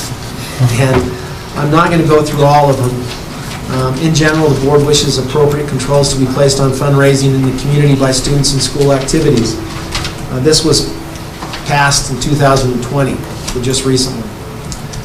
Fundraising types of fundraising are allowed. Fundraising that has been approved by the building principal and is linked to a school activity or club.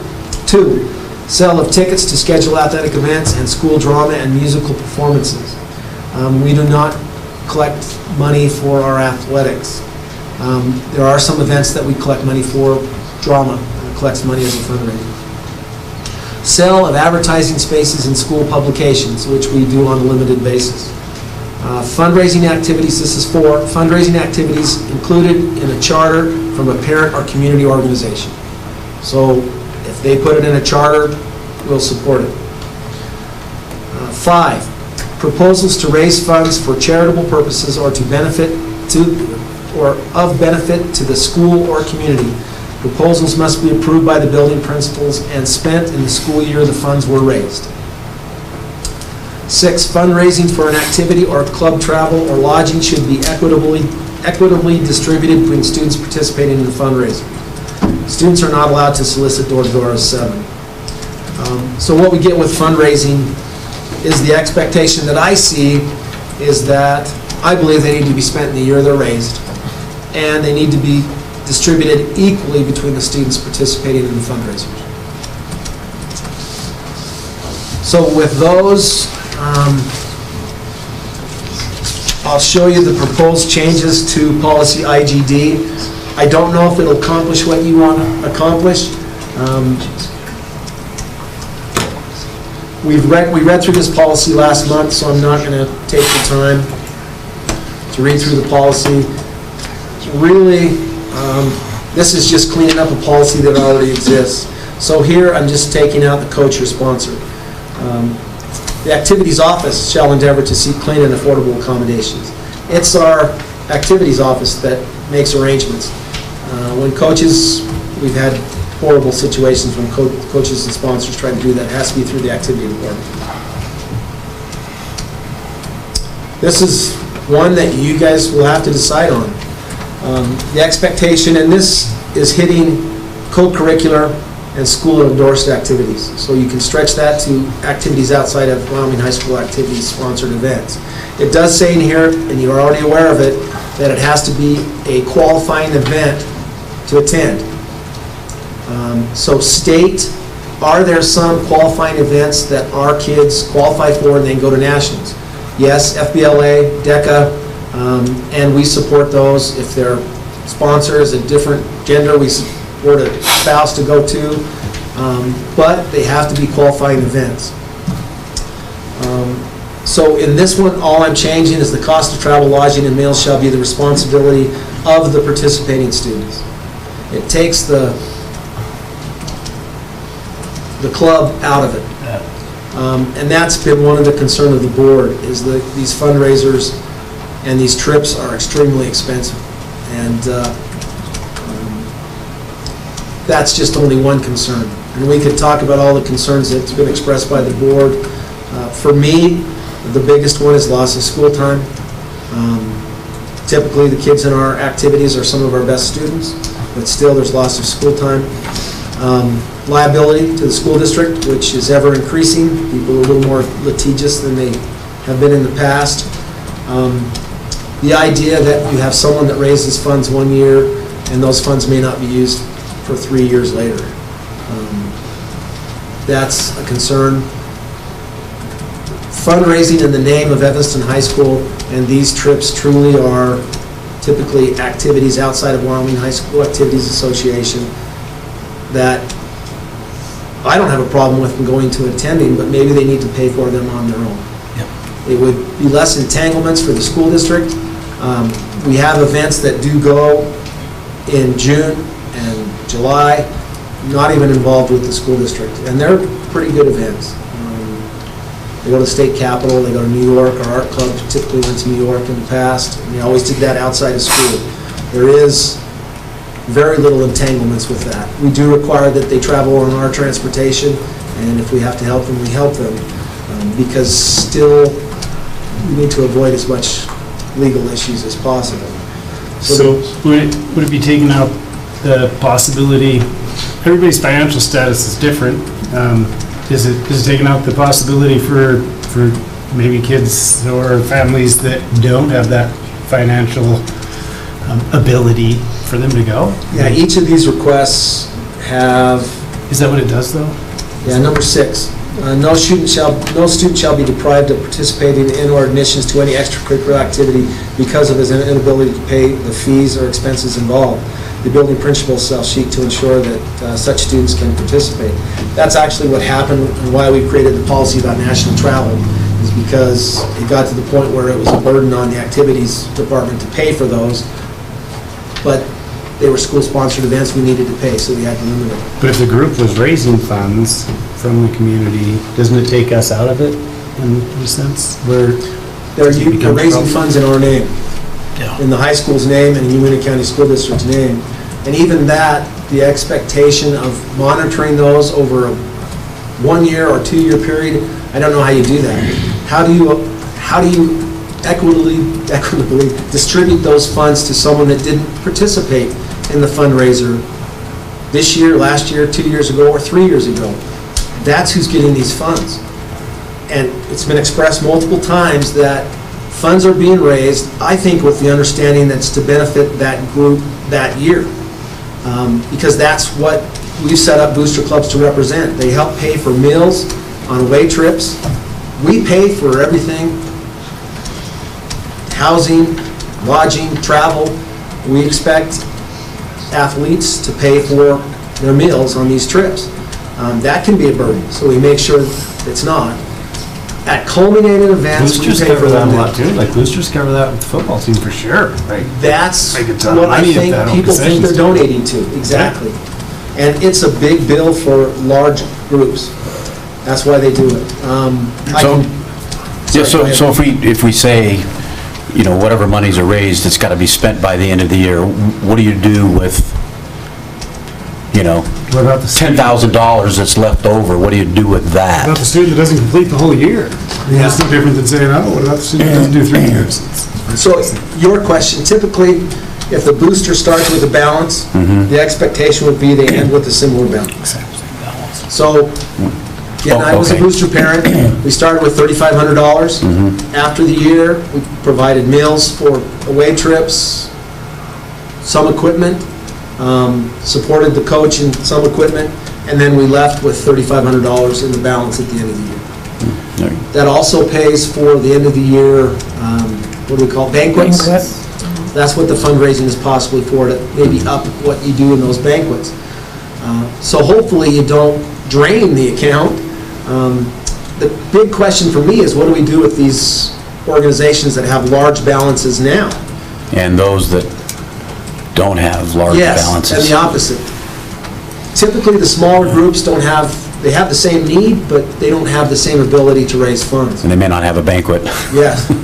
They all have banquets, I think. But don't they all have banquets? They do at different levels, obviously. Some have extravagant banquets, and some have a ice cream social. Don't discredit the kids. If they're collecting thousands of dollars or tens of thousands of dollars, somebody's putting in the work.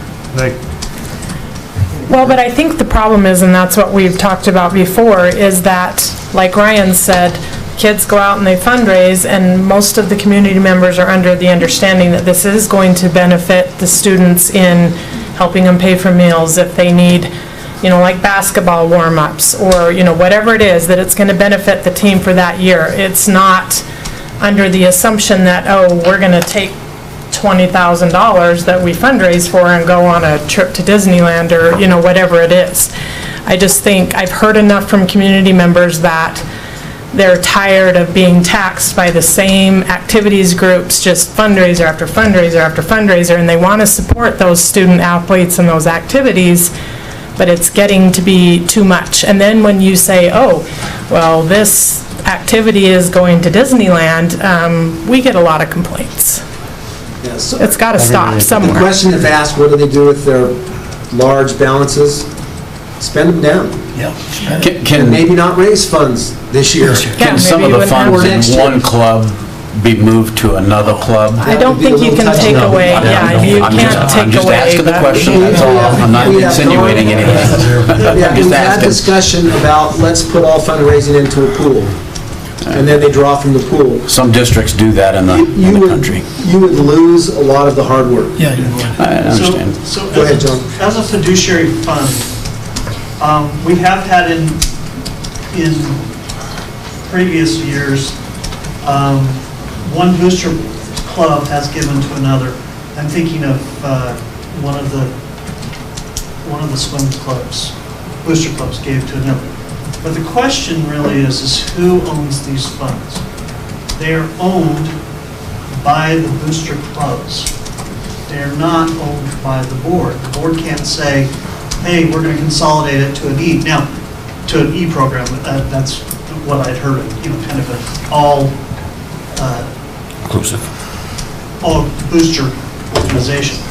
Now, it's not to say that we can't encourage boosters to do so, but they have to have those presidents, those booster clubs say, okay, we're going to make a donation to another needy booster. So that's where you get into the weeds. Policy IGD does not say you can't go on a national trip. I think it does say it has to be a qualifying event. That's where you get into the discussion, well, we qualified because of what we did at state. Well, if it's not a Wyoming high school activity qualifying event for a national thing, we shouldn't be attending. And that's where we've got into the weeds, because then it gets into this argument of the board is going to have to decide. We're not controlling the fundraising expectations, but our policy is pretty clear. Don't go door to door. They do, because they're going business to business. All we can really do is set a policy and say, please do not violate this. But what do we do if they do violate? We don't take their money, because it's not our money. And that's where this really gets hazy. If the board wants to end this argument, they need to add a statement in these policies that say no national trips. That in each club needs to have a charter and bylaws. Yes. Period. They need to. It's in the policy. I don't want to go down that road about no national trips. Yeah, There's so many kids, math counts, robotics. This document, can you scroll all the way up? What's that? Just scroll all the way up. Hold on. No, all the way, sorry. It was all the way at the beginning. Keep the going. beginning of the document, yeah. Pretty sure. Right there. That first paragraph, let's not lose sight of this first paragraph. It's really important for these kids to raise the money. It's good for them to get out there, to have conversations with people, to have interactions. A lot of these students are extremely shy. It builds a lot of it builds a person. But then having something to shoot for, a goal, and then being involved in these extracurricular activities is huge. I don't want to squash that in any way. So we're not saying that. I think what we're saying is go out there and do the fundraising and go out there and do it, but it has to be spent within that year. It's these extravagant trips that keep growing year after year after year. So there's organizations, and I'm going to bring this up. If the organization has cuts, you have kids that come in as a freshman, and they are on the team or they're on the program, and they do the fundraising. Are they allowed to go on that trip in 3 years? What about the ones that transfer schools? Are they allowed to go? No. I mean, that's a ridiculous question.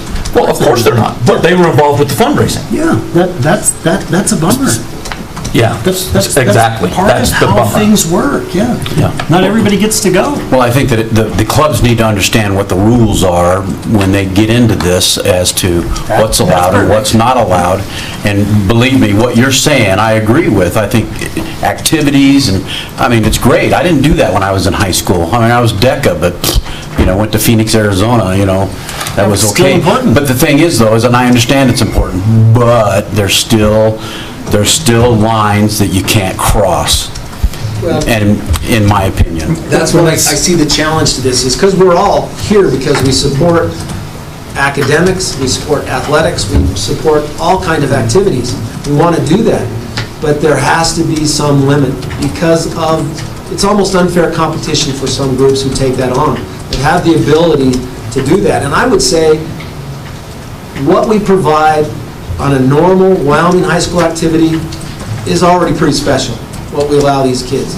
Going the step further is really what we're talking about. You can go to state and you can win state. That's the culminating event. If you want to go to a competition with that group, then go. But go with your own money and go after school's out. Because you are no longer that club. Your club's done. That's hard fact. All through the summer. They're still a part of that club. When is the vote on this going to take place? Particularly? Not tonight, I hope. Really, all you're voting on is cleaning this up. You're not voting on anyone going anywhere. No, it just... That's coming, because I've had a discussion. There is a group that would like to go to a national competition, which is not part of Wyoming High School Activity Association. They have raised funds for the last 3 years. This would be the 4th year. It's not enough money to send the number of participants they have. And that's where you get into these questions, is who doesn't get to go? Well, and where do you draw the line? It's like basketball. So all of my children have participated in basketball. Every summer, they go to usually at least 2 camps. I, as a parent, have had to fork out that money. Sure, it would be great to take some of that booster money and pay for all the kids so that their parents didn't have to fork that money out. I had to buy 2 pairs of high-top basketball shoes at $80 a pair. I forked out that money. The fundraising should go for exactly what you just said, helping to pay for extra meals so they're not having to put that extra money out. If they need equipment, I do realize that there's some activities that cost more than others. Football, for example. Their stuff costs more than a basketball player's stuff does. I just think we've got to draw the line somewhere. And unfortunately, that's you guys. Right. And that's typically what's happened. And I believe Trustee Cox knows exactly, these are well-motivated, talented, intelligent plans set out. And they're fantastic. But again, as a school district, we can't do the same for the football team. We can't do the same for the swim team. But we're not restricting the football team. We're not telling them they can't go raise funds. We've never told them that. We haven't restricted anyone from going and raising funds, but a lot of community members are under the impression that those funds are going to be spent to benefit the team during that year. Not that it's going to pay for a trip. 2 years from now. Yeah. For an individual. That's the other part. Is you're not necessarily supporting the team, you're supporting an individual. So again, it's not an easy, there's not an easy answer. I mean, But the money doesn't go just to one individual. There's not like individual accounts that I know of on any of the boosters. But not that I know all the boosters. the money is paying for an individual's ticket. Cool. And the thing is they have to understand, we're not saying that they can't do these things, right? Yeah. I mean, that you raise your funds, it's getting if you want to go during the summertime, or if you want to go over Christmas break, or you want to do something that is not a school-sponsored or us taking on the liability, and you have parents that want to go, we have no control or say over that. That's you guys, and the booster, and the activity. It's just the timing of everything, and I want release time, I want to take 4 or 5 days off and excuse our kids to go down to an event. We're not saying that's not us saying that you can't do in while time's off, but to excuse 30 kids to go to a national event for 4 days is an issue. When the national event is typically one of those 4 days. Yes. Yeah. We could set guidelines. We could say, you need to be a whatever point student or higher. We could say stuff like that. There's a fair amount of these kids that we're discussing that are extremely high achievers. They could skip 20 days a year and still be in your like 3-9 and above category. So we're not saying they're not struggling. We're not saying they're struggling. It does say they have to be in good standing. Yes, good standing. We could even raise that bar if we felt more comfortable with that, which would be fine. Give them at least a goal. But I just don't want to say no. But let's give them a goal. That's what I'm saying. What's The happened. goal The is- board hasn't wanted to say no because they want to encourage these kids, but it keeps perpetuating year after, well, every 4 years, every 3 years. But it's not just this program. No, it's not. That's the thing. It's not just this program. It is all programs. We've allowed, at one point, no middle school overnight activities for lots of reasons. Well, we've had individuals come and we've approved those. Our policy is very clear, no overnight activities for anyone set 9 through 12. So it's an exception the board can make. That is the challenge of this, is it's hard to say no when the kids and the parents come and request something that you would love to see them participate in. So the only way you're going to answer the question is have a black and white rule, and I'm opposed to a black and white rule because there are certain things we'd like our kids to participate in. I would love to see them go, but I'd love to see them go when they don't involve the entanglement of the high school or Uintah County School District. How much liability can we accept? Are we willing to accept? Maybe the answer. Well, it's pretty clear, if it's not a Wyoming High School activities event, then you don't go. But we can choose to say yes or no. Well, we can, but... That's what we have. But it would have to be brought before the board on an individual case-by-case basis. And so it's an individual basis. And that's just the way it is. And, you know, you got to put your big boy pants on and you got to decide. And then I think the encouragement is, we encourage them to use their funds the way they want to use them when it doesn't involve school time. Yep.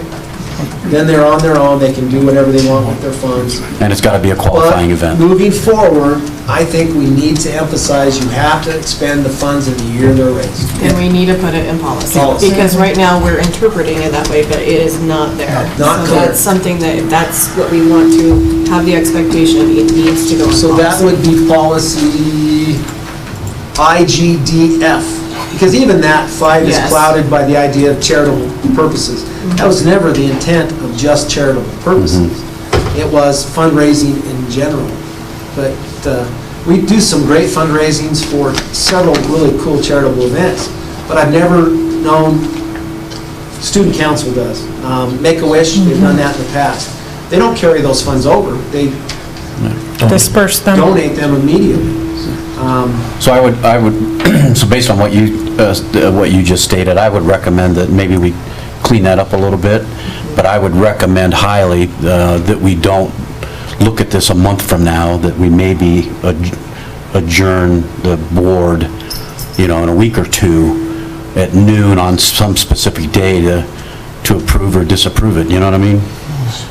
I mean, because this is a serious topic that we're talking about, and I think it's prudent for us to make the decision on what we're going to do and make it as soon as possible, so people aren't hanging in the wind, you know, waiting for the board to decide. You know, that's just my recommendation. And what I've encouraged the group that's thinking of sending a national event is follow the policy, put it on, we have a trip request form, fill it out, make sure you are specific. We'd have some in the past that said, yeah, we'd like to go between this time period. It's very clear if you are interrupting White Top, which one is it? White Top. ACT, we say no, because that is something that you can't make up. So we need to know those dates. The board also needs to look at what the per participant cost is, because I think it's potentially prohibitive there too. And if someone can't pay, if they have to pay beyond what has been fundraised, how much are you willing to donate out of other student activity accounts? Those are questions that will need to be answered when someone. But I think by doing that, though, we've already set a precedent with the group last year that wanted to do the same thing, and we basically told them, Not again. we're not doing this again. And I don't think we should say and put it out there that, oh, we'll look at each of them on a case-by-case basis. We can't do that.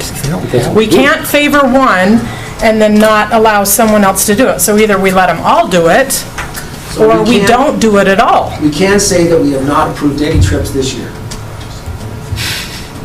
We haven't. No. So again, it's a tough question. The reason why we're talking about it is because every time this comes up, you as a board come to me and say, hey, just don't want to bounce into this. The only way you're not going to bounce into it if you just say policy is no, Wyoming high school activities only. That's what I mean, we need to get that set. and Even just that do it. is challenging because, for example, Horizon takes their kids to Southern Utah. It's not an activities group, it's a co-curricular school. And it's out That's of why we set the policy at 350 miles. And it's beyond the 350-mile radius, too. Yeah, and that requires board approval because it's overnight, multiple nights. So those are kind of things I don't think the board wants to stop at all. Those are some of the, and they come back and report some of the neatest things that Horizon has done. Thank goodness, or thank, again, COVID, we can blame COVID, those were stopped. But those are things we do not want to prevent. And they're not Wyoming High School activity sponsored. That's why policy IGD is a pretty good policy. It separates. The trip policy is actually a pretty good policy. 350 miles round trip would cut out any trip to California and Florida. Yep. If you just followed that one.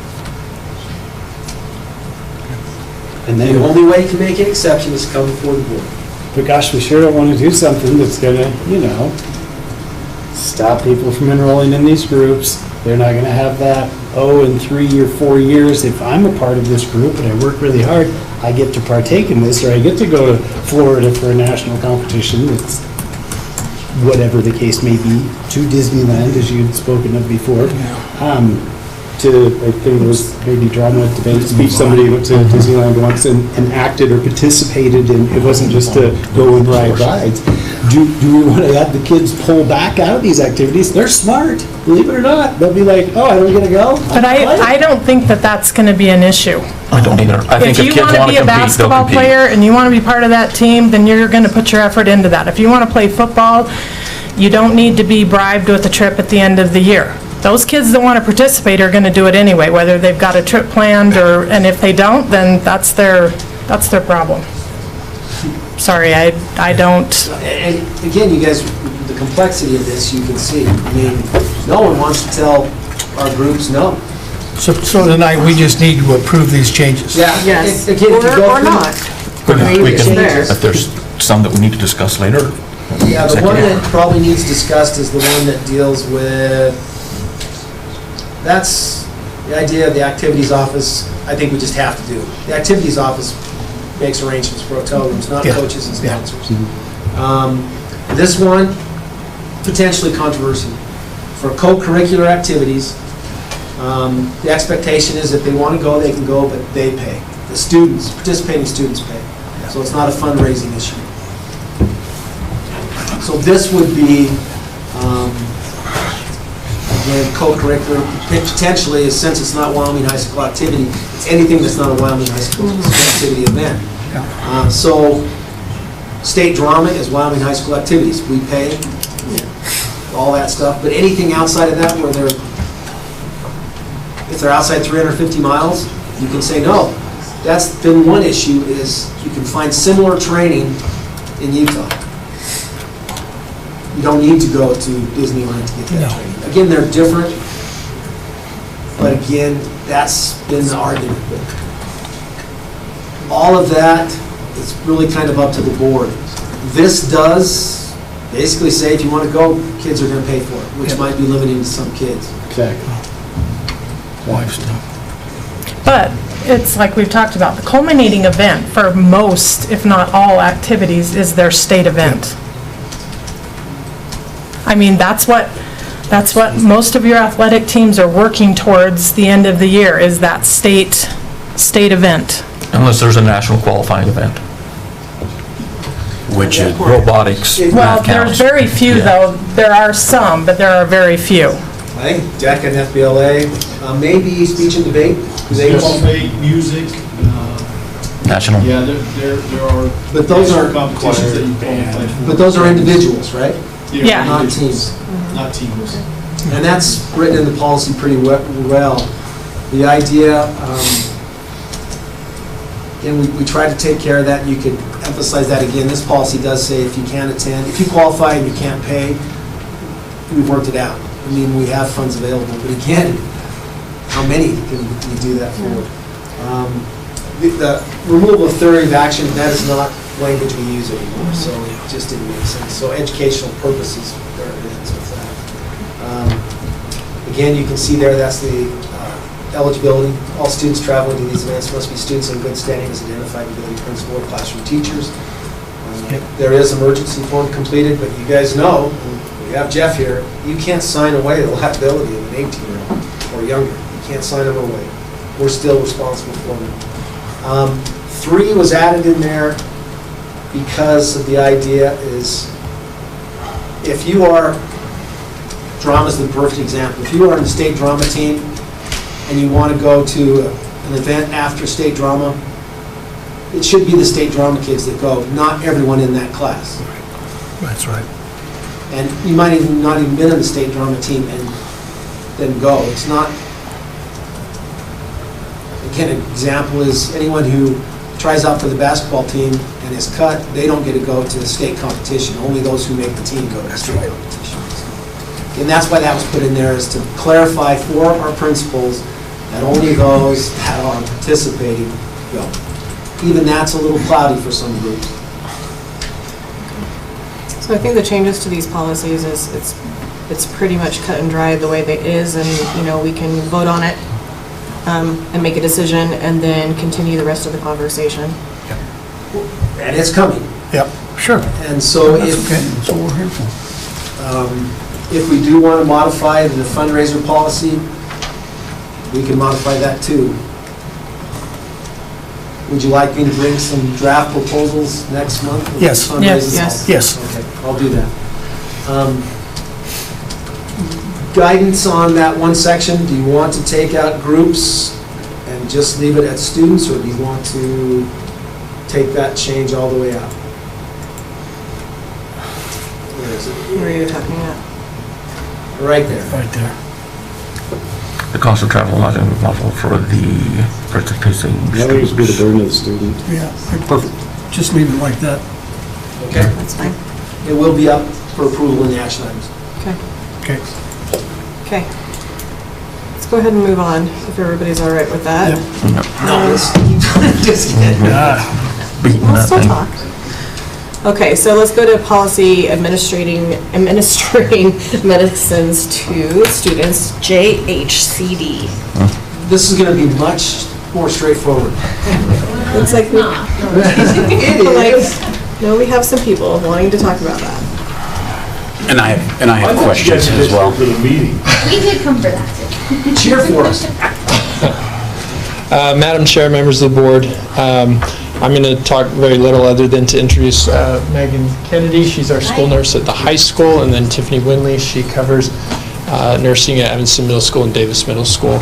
And so we're going to be looking at policy JHCD. I do think it's a little less than what you guys just conversed about, but... Is that a promise? Nope, negative on that one, but I think so.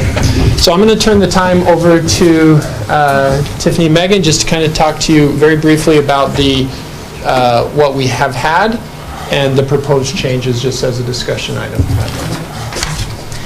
So currently we have the policy set up to where we can't administer ibuprofen or Tylenol at our discretion. The Valley allows that, and what I think it would do is keep our students in the school. what happens if a student has a headache or a sore throat, and they could stay with some ibuprofen and Tylenol. They call home and mom or dad says, I'm just going to come get you. So our goal would be for in Power School, when the student registers, to be able to click yes or no. I would allow at the nurse's discretion to administer these per the student's body weight. In turn, the student would be able to stay. So,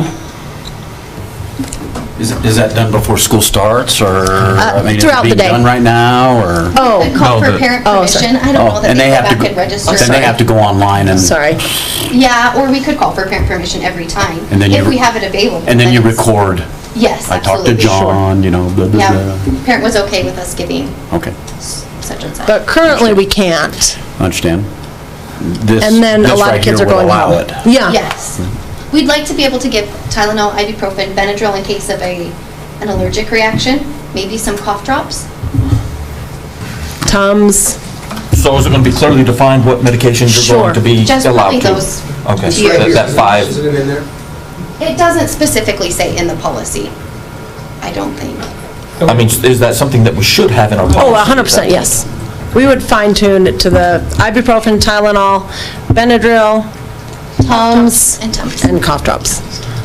And at our discretion, right? If we don't feel like a student needs it, we'll figure out another remedy to try to get them to stay. Any box in there for allergies? I know some kids are allergic to ibuprofen and Tylenol. Is that something that allergies is done during Power School? that they Sure. do beforehand? Parents do list that.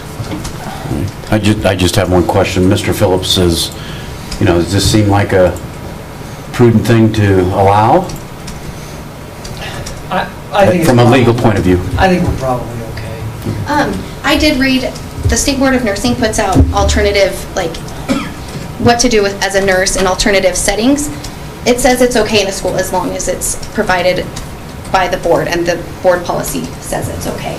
Well, if you're getting parent approval, I think we're okay. I personally love it because I don't want to drive 30 miles to pick up my kid. I hate And sending I've done students it. I've home if done I it, don't so- have to, so, but I've got a lot of parents that are like, "Oh, if I'm just gonna come bring you ibuprofen or Tylenol, I just might as well take you home now." And it's like, let them stay. The key is parent approval. Sure. Got that, then we're okay. As long as they mark that box. Yeah. So I don't know what our plan would, I don't know if we would do a phone call for this year until registration hits next year with Power School, but that's something we could entertain, is just, One thing I'd encourage is, as you call a parent, just click it on Power School for them. Sure. If they give you permission to. and Make then sure next it is year- recorded. oh, yeah, nurses over-record everything. Yeah, to include what they're allergic to, et Sure. cetera. That would be Yeah. a click box on Power School. And then next registration, we encourage, all parents would see it, so. So we would have these medications available at each one of our schools? K through 12, yeah. K through Age 12. appropriate. And So a like little, liquid fine for the little little ones. lock box that you guys only have access Just a little to. history of this. What typically happens, kids take medication to school with them, which is against our own policy. Yeah. And we've had individuals that have administered to friends Yeah. without any kind of permission, and it's backfired. So this is a much more prudent way to deal with it through our nurses and keeping track of who's doing what with what. Well, and just better monitored, right? And this is grades what through what? K through 12. Okay. I have another question on this. It says any medication administered cannot exceed the recommended dosage, time interval, or directions listed on the container unless specifically ordered in writing by a licensed medical practitioner or in accordance with weight-based dosage recommendations. My question is if we say, or in accordance with weight-based dosage recommendations, are we then telling the medical practitioner who created that prescription, are we telling them, sorry, we're going to go by what we understand as weight? The prescription You know would what I mean? trump the bottle. Oh, okay. Yeah. So So we, this is just for over-the-counter medication. just We don't need a over-the-counter. physician's order for yeah, it. okay, well, then my question is then related So- to medication because it's, Ibuprofen, you can have 2 200 milligram tablets.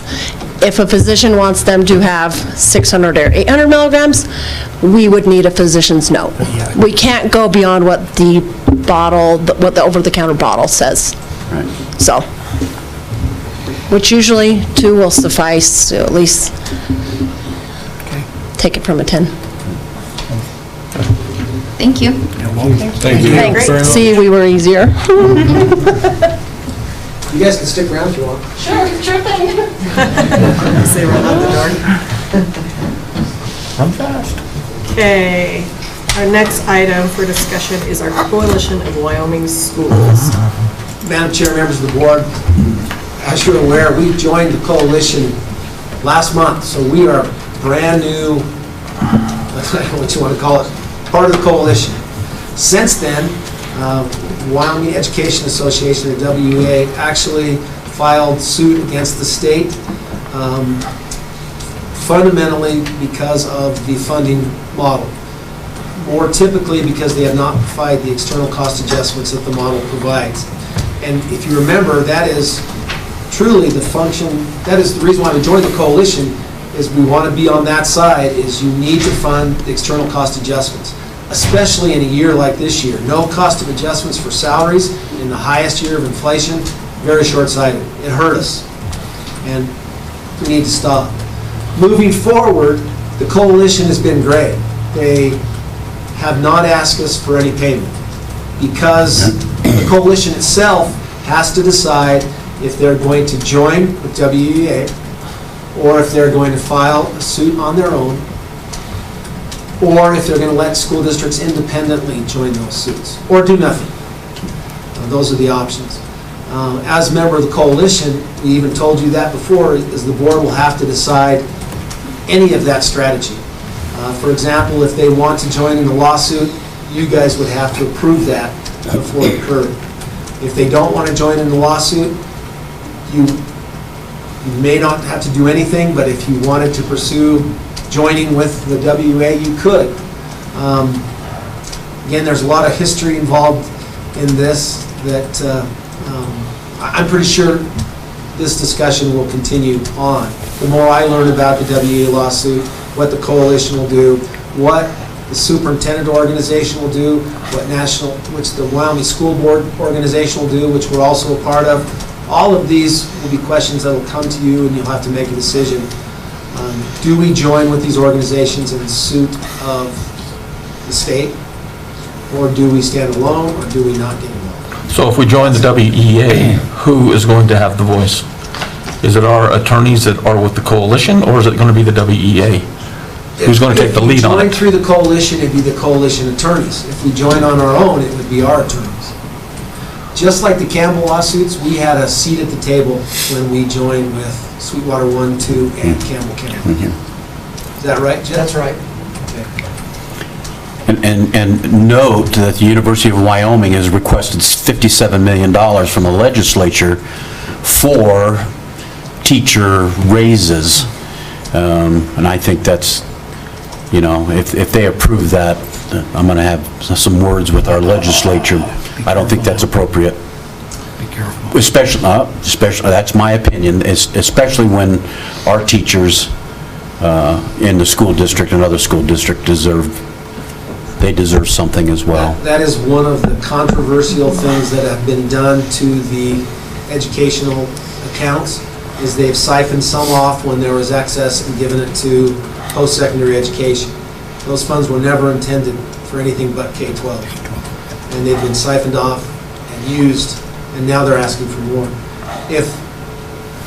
Depends who you listen to, if we would have got the appropriate funding from the consultants that have reviewed the model the last 2 times, so that's been a 10-year span, we would receive about $60 million more educational funding in the state of Wyoming, which would have been significant for us, significant. A cost of living adjustment, just the ECA that's built into the model is only 1.5%. That's $1 million for us that we've been dealing without for 7 out of the last 9 years. It is significant funding. So, not that you can probably see my bias in this, but I just want to make sure you know that the board will have to make a decision as we move forward. It is it is a big deal to join a lawsuit because there will be an expense. Just like with the Campbell lawsuits, our district put a lot of money out, but did a lot of good for the students of Wyoming, not just for UNT County. Very proud that we did, and a lot of proud things tonight. But it took 15 years, I think, those 4 Campbell lawsuits, from the late 1890s, the late 1980s to 2010. Basically, that's more than 15 years. But 4 lawsuits to really get to where we are. We have Horizon, we have Evanston Middle School because of that lawsuit. And Clark, I forgot about Clark. That's what they can't afford. So just, this is more of a heads up. Okay. It's coming. If Nothing you go, can be decided today. Yeah, if you go to the roundup, I'm sure Wyoming school boards will talk about this. They will. Yeah. Okay. So thank you, Madam Chair. Thank you. Okay, down to our public comments. Is there anybody here for public comment tonight? Yeah. Okay. Go ahead and come up here and please state your name and your address. Hi, my name's Bradley Mills, and I live at 109 Fox Point Court, Evanston, Wyoming. And I have 4 questions for the board. Hope I get 4 answers. I will. I'm pretty confident. My first question, how many of you will not implicate critical race theory in our schools? By show of hands. Will not. I will not implement it, no. Thank you. Absolutely. Nice answer. Second question. How many of you will not implement woke indoctrination to the teachers? I won't. Nice. Third question. How many of you will not implement mandatory vaccinations at school without parents' permission? Nice. How many of you will not implement puberty blockers at school without parents' consent? Nice. Well, that's good. I have one more comment. I listened to your discussion, and it seems to me you've missed a huge point. People are broke. They don't have money for school and events. Our government's destroying the American family. Funding, you put it on the people, it ain't going to happen. Priority. So pay attention to that. People at home, historically, are going to have less money than at any time in our lifetime. So please keep that in mind as you negotiate funding that the family won't have. Make sense? Thank you. Appreciate the time. Thank you. Thank you. Thanks, Brad. Are there any more public comments tonight? Okay, I don't see any more, so we'll go ahead and move on to our action items. Our first action item tonight is for personnel. Madam Chair, members of the board, we recommend that you approve the contract for Sarah Caldwell. She represents the last certified teacher we need to hire, so. Okay. Is there a motion to approve the contract? Oh, okay. Is there a motion to approve the contract for Sarah Caldwell? So moved. Second. Any discussion? All in favor? Aye. Any opposed? Motion passes. Down to our Pathway to Excellence Board and District Goals and Communication Plan. Madam Chair, we recommend that you approve the Pathway to Excellence that we've been talking about for the last 2 months. Okay. Is there a motion to approve our Pathway to Excellence?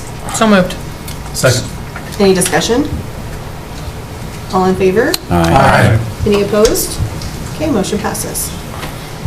Okay, down to our next item, which is to approve the first reading of IGD and IGDR, curricular and interscholastic activities with the changes that we discussed tonight. Madam Chair, it is just IGD. I didn't make any changes to IGDR. Okay. That's regulations. Typically, that doesn't need board approval, but as I went through it, I didn't see a need to update anything. It had been updated more recently than IGD. Okay. Could we make a motion to approve the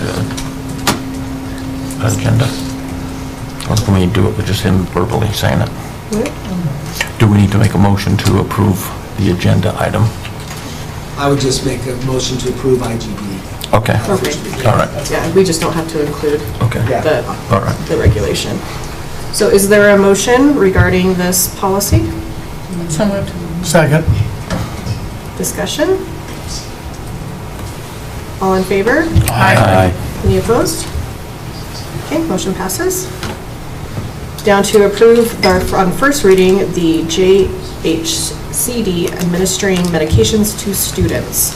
Madam Chair, members of the board, I recommend that you approve this, even though we don't have the list of medication. If you remember, at first reading, you can approve it, we can add it for second reading. So I'll have Matt and the nurses provide us a list, and we'll add that to the policy. I think it's a very good policy. Madam Chair, I'll make that motion. I'll second that. Okay, any discussion? I would just recommend that we be keep our records straight, make sure that we're talking to John Du Bois, the parent, versus my neighbor who says he's John Du Bois. You know, we need to cross the Ts and dot the Is on this, but that's all, that's... Good point. Yeah. Okay. Anything else? All in favor? Aye. Any opposed? Okay, motion passes. Okay, approve our transportation statutes and rules compliance. Madam Chair, members of the board, Travis is here, but this is something that we do annually. We're required to do it by law. Basically, I believe it tells us where we're going to turn around, where we're going to run our regs. Any changes of significance? No changes this year. Just kind of updated it a little bit. As the WDE rules change, we update and just have you approve it every year. So I'm going to bring up something right now that's going to happen not this year, but the next year, so you're aware of it, because George did leave. In 23-24, we will be removing the overpass and redoing it, so you're probably going to have to look at your routes and your buses that will fit underneath that underpass. Okay. The overpass we're taking off? So we just have the underpass? Wow. And George said there was, I think, 6 buses that conflicted with the underpass. How so long will just, that last? Oh, I'm going to stretch it out till I retire, which is about 4 years. So enjoy it. No, we're going to try to get it done within 6 months. So we're going to try to start it in December and be done by June. So make sure you write that down, Sherry. Sherry, record that. Hospital that way. Yes, and go to the east interchange, and people have to utilize that to get out to the north end of town. So anyway, just so you're aware, just coming up, so when you make your plans next year, you're aware of what we'll be facing, so. Just let the air out of the tires and... We've had to do that before. Right. Okay, is there a motion to approve the transportation statutes and rules compliance document? So moved. Second. Any discussion? It was me and Dan. Yep.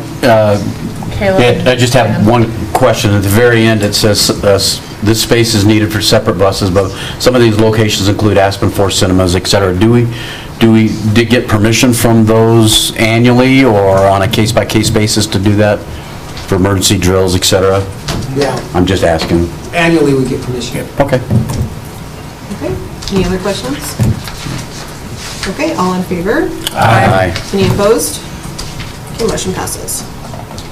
Okay, approve school safety and security. Madam Chair, we have no... Oh, we don't need to Yeah, do just that. let that one go, I guess. We don't need to do that? Yeah, no. Okay, so we're skipping that. Okay, approve the early diploma request. Madam Chair, we recommend that you approve the early diploma request as discussed in executive session. Okay, is there a motion to approve the early diploma request as discussed in executive session? So moved. I second. Okay, any discussion? All in favor? Aye. Any opposed? Okay, motion passes. Okay, physical therapy contract extension. Madam Chair, members of the board, recommend that you approve this extension for Black Fork Therapy. This is for 3 sports seasons, so it is for $1,000 per sports season. This provides 2 free visits to physical therapists for each sports season. And we do have some real good news to attach to that after this. Yeah, but I have talked to Mr. Stokes. He's excited to do this. It's been a good partnership, good relationship. Kind of waited till if you remember, the RFP we put out expired. Hadn't heard anything for a while, And so we just moved forward with this. So we recommend that you do approve this. How did he do on the previous contract? Excellent. Black Sports? Yeah. Mr. O'Neill, do you like that? He is excellent. He does a great job, very personable. I think he understands the needs of the school district. He's done a fantastic job of providing what we needed. Excellent, actually. Okay, good to hear. Yeah. Okay, is there a motion to approve the physical therapy contract extension with Black Stork? I so move. Okay. Second. Okay, any other discussion or questions? All in favor? Aye. Any opposed? Motion passes. Athletic trainer contract? Yeah. Madam Chair, members of the board, this is really, really good news. Believe it or not, found out about it today. So the Star Valley Health Group contacted me. They would like to offer us a physical, an athletic trainer, and she happens to be here. Would you like to introduce yourself? Sure. Stand up and introduce yourself. Hi, y'all. I'm Jackie Clark. Just to give y'all a quick background on my credentials, I'm a sports physical therapist. I'm the first and only sports residency trained and board certified sports specialist in the state. So what that means is I also have credentials in CPR, AED, basic life support, and I'm an emergency responder for athletes. So I can perform the duties of sports medicine services or athletic training services for these kids as a sports physical therapist. So that's me. I'm very excited to be here and do this for you guys and help these kids and everything. So I'm really excited. So that's me. Awesome. We're excited. Jackie's been in contact with us for the whole summer. At one point, we didn't think it was going to happen, but today it happened. So Jackie will be our athletic trainer. She will basically be housed in the high school. She'll be there for practices. She'll provide a service for anyone that is wounded, injured, rehabilitation. She'll have office hours so they can come in and she can support the physical therapist. Hopefully, we can work it out so next semester she'll teach a class, sports medicine, develop some student trainers. We're real excited about this. Again, this is Star Valley Health Group. They're providing this. There is a charge. It is $1. They provide us not only Jackie, but all the equipment that she'll need. We provide a facility, and of course, I'm sure we'll help and support any way we can. But this is a really good deal for our kids. Now we have an athletic trainer on site, and we also have where we can send them to a physical therapist free of charge for 2-3 visits per sports season. Combination of both. We were pretty careful that there's not a lot of competition. Of course, our the athletic trainer can send the kids anywhere they want to go, but they do get 2 free visits at Black School. So the combination of both is pretty impressive.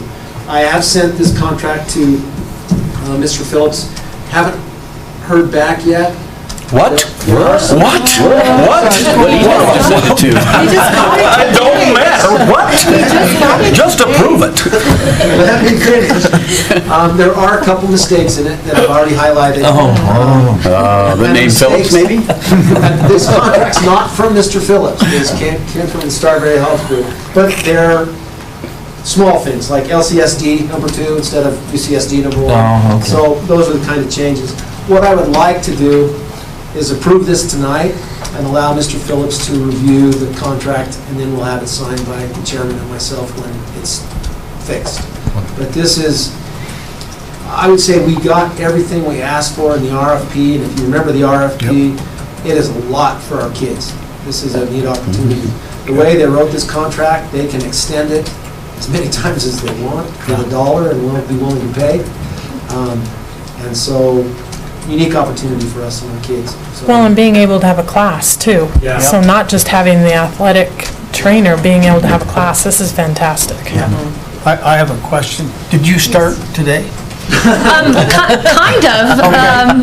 Bubba invited me to come to the freshman football game, and there's a kid suffering from some heat exhaustion and blood and strained inner thigh, and I just can't help myself. So we took care of them, but yeah, tomorrow, I guess, and met the volleyball girls and the coach a little bit there too, and the football coaches, so y'all been really welcoming so far. I'm excited. Do you live here now? Yes, I just moved here a week ago from Green River, so I've been doing this the past 2 years over there with them and their athletic trainer, and prior to that, I was at TCU in Texas. Horned Frog. Horned Frog. I spoke with the AD at Green River today, and he was very disappointed that we lost her. Yeah. She is supposed to be a superstar, and I got to see that in action. We had 5 kids that, as soon as I said, she's our new trainer, we had 5 kids that needed to start. Baptism by fire. Yeah. She was excellent with those kids and the parents. Well, you know, I began my duties on the school board in January, and it seems like that this is being worked on for a long time, and the board has been 100% supportive to the superintendent in making this happen. And myself personally, as a trustee, I'm pleased to see the culmination of the efforts of many. Yeah, I'm excited. Welcome. Yeah. We're excited. There's only one downfall. I spent some time on the phone with her today. Oh, I'm a diehard Dallas Cowboys fan, Yeah, sorry, so- don't hold it over my head. She is a well, I shouldn't say Cowboy fan. We had that discussion earlier. As long as you say you're a Cowboy fan, we're all right. Right, Are you yeah. But don't put Dallas in front of it. No, I went to Very good. Texas Tech, so I'm a Red Raider, so get your guns up. They're supposed to be national champions this year, football. The Texas Tech Red Raiders? Uh-huh. Yeah, they're pretty sure. Yeah. We'll see, you know. yeah. What we do know is Thank you very it's much. not going to be Wyoming, we know that. Jackie, just so you know, Jason Booz also sent me a text about a month ago. And we're getting one of the best that they've ever had, so. Thank you. Great. Perfect. Yeah. Thank you. Okay, is there a motion to approve the athletic trainer contract? So moved. So moved. I'll second. I'll third it. Fourth. Okay. Any other discussion? No. Squared. All in favor? Cubed. Aye. To the fourth. Any opposed? Okay, motion passes. Holy moly. So down to our board roundtable. Who wants to share?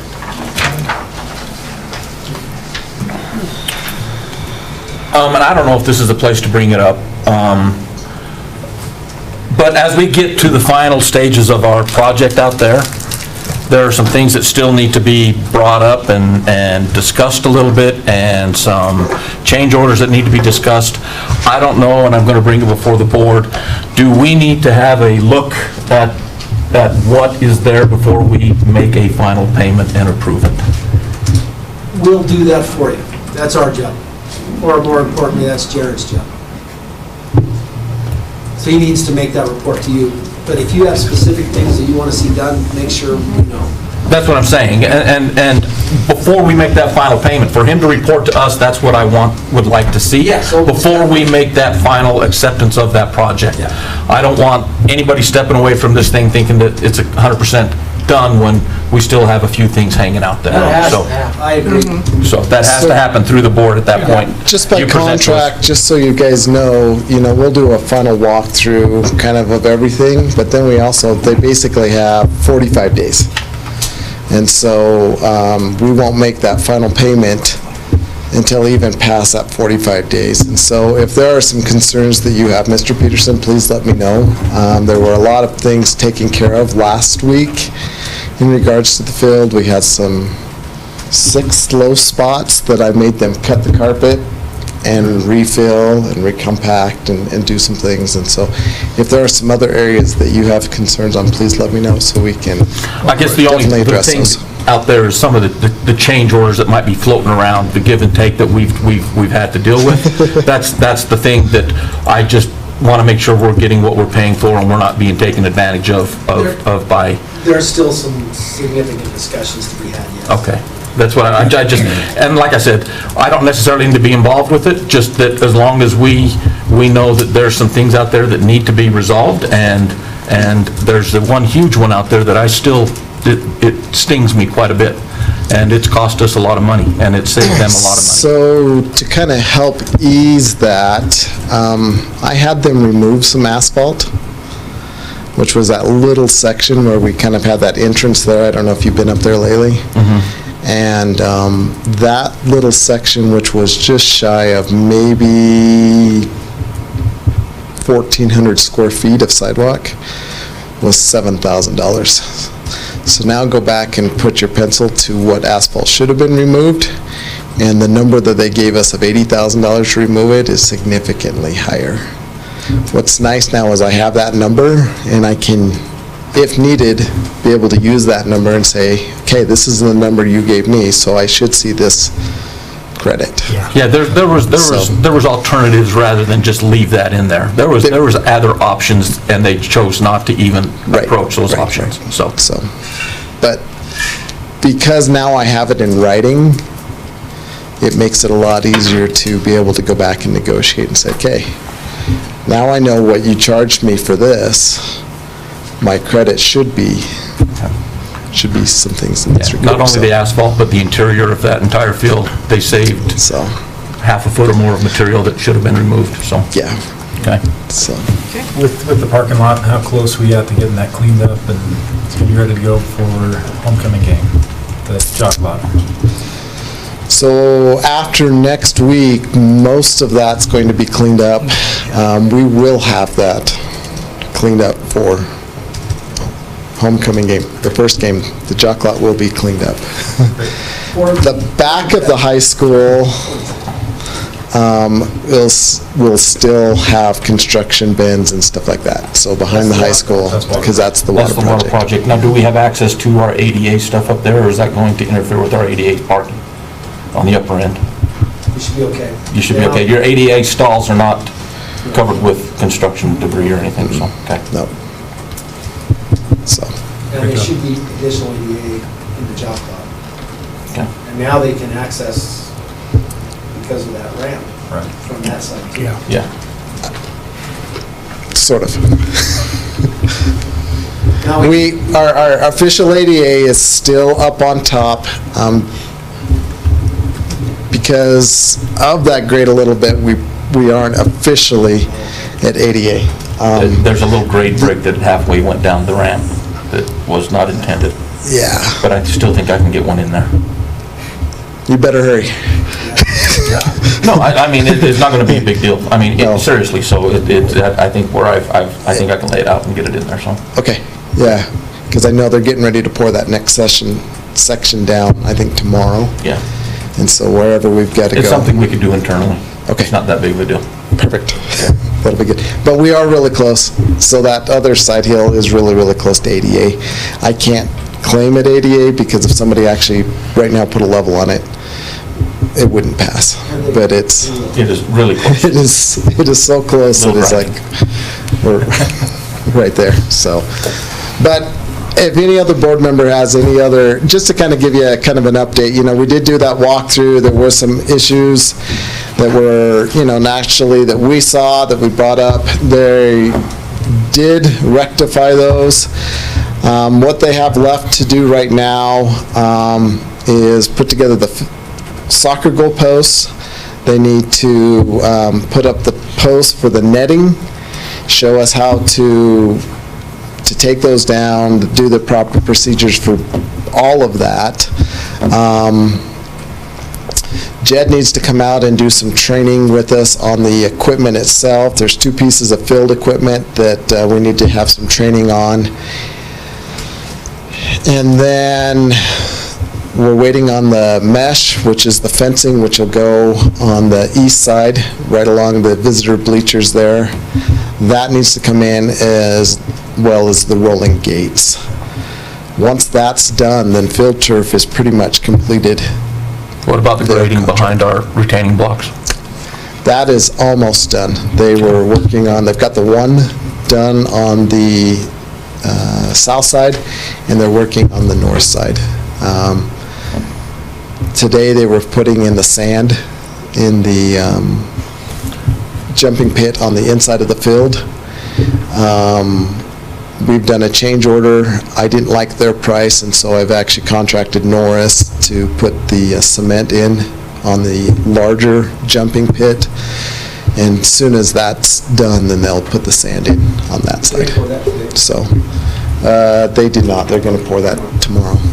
And I The guess- last big issue that we have right now that needs to be rectified, and it will probably not be rectified in the next week, but hopefully in the next couple weeks, is our jumping boards. And those jumping boards right now, we specifically paid a lot of extra money to have those in, and the way they put those together are not proper. And so... Installed them incorrect. Yes. And also, the other thing is we're negotiating stuff. We have a pole vault pit that has no drain in it. That has been rectified. They have put the... They drilled a hole and used it as a drain. They didn't pipe it, they didn't tie it into our system. So, I mean, the rectification is not what the original design was. That's what I'm saying, right? So, yes and no. As Brett and I were looking over some things, what they've done, I need to visit with you on that one. Okay. So, In my experience, I've never seen in those boxes that have holes in the bottom. And you always have to bail them out. Yeah, you always said there was always water in them. and we have to be really careful.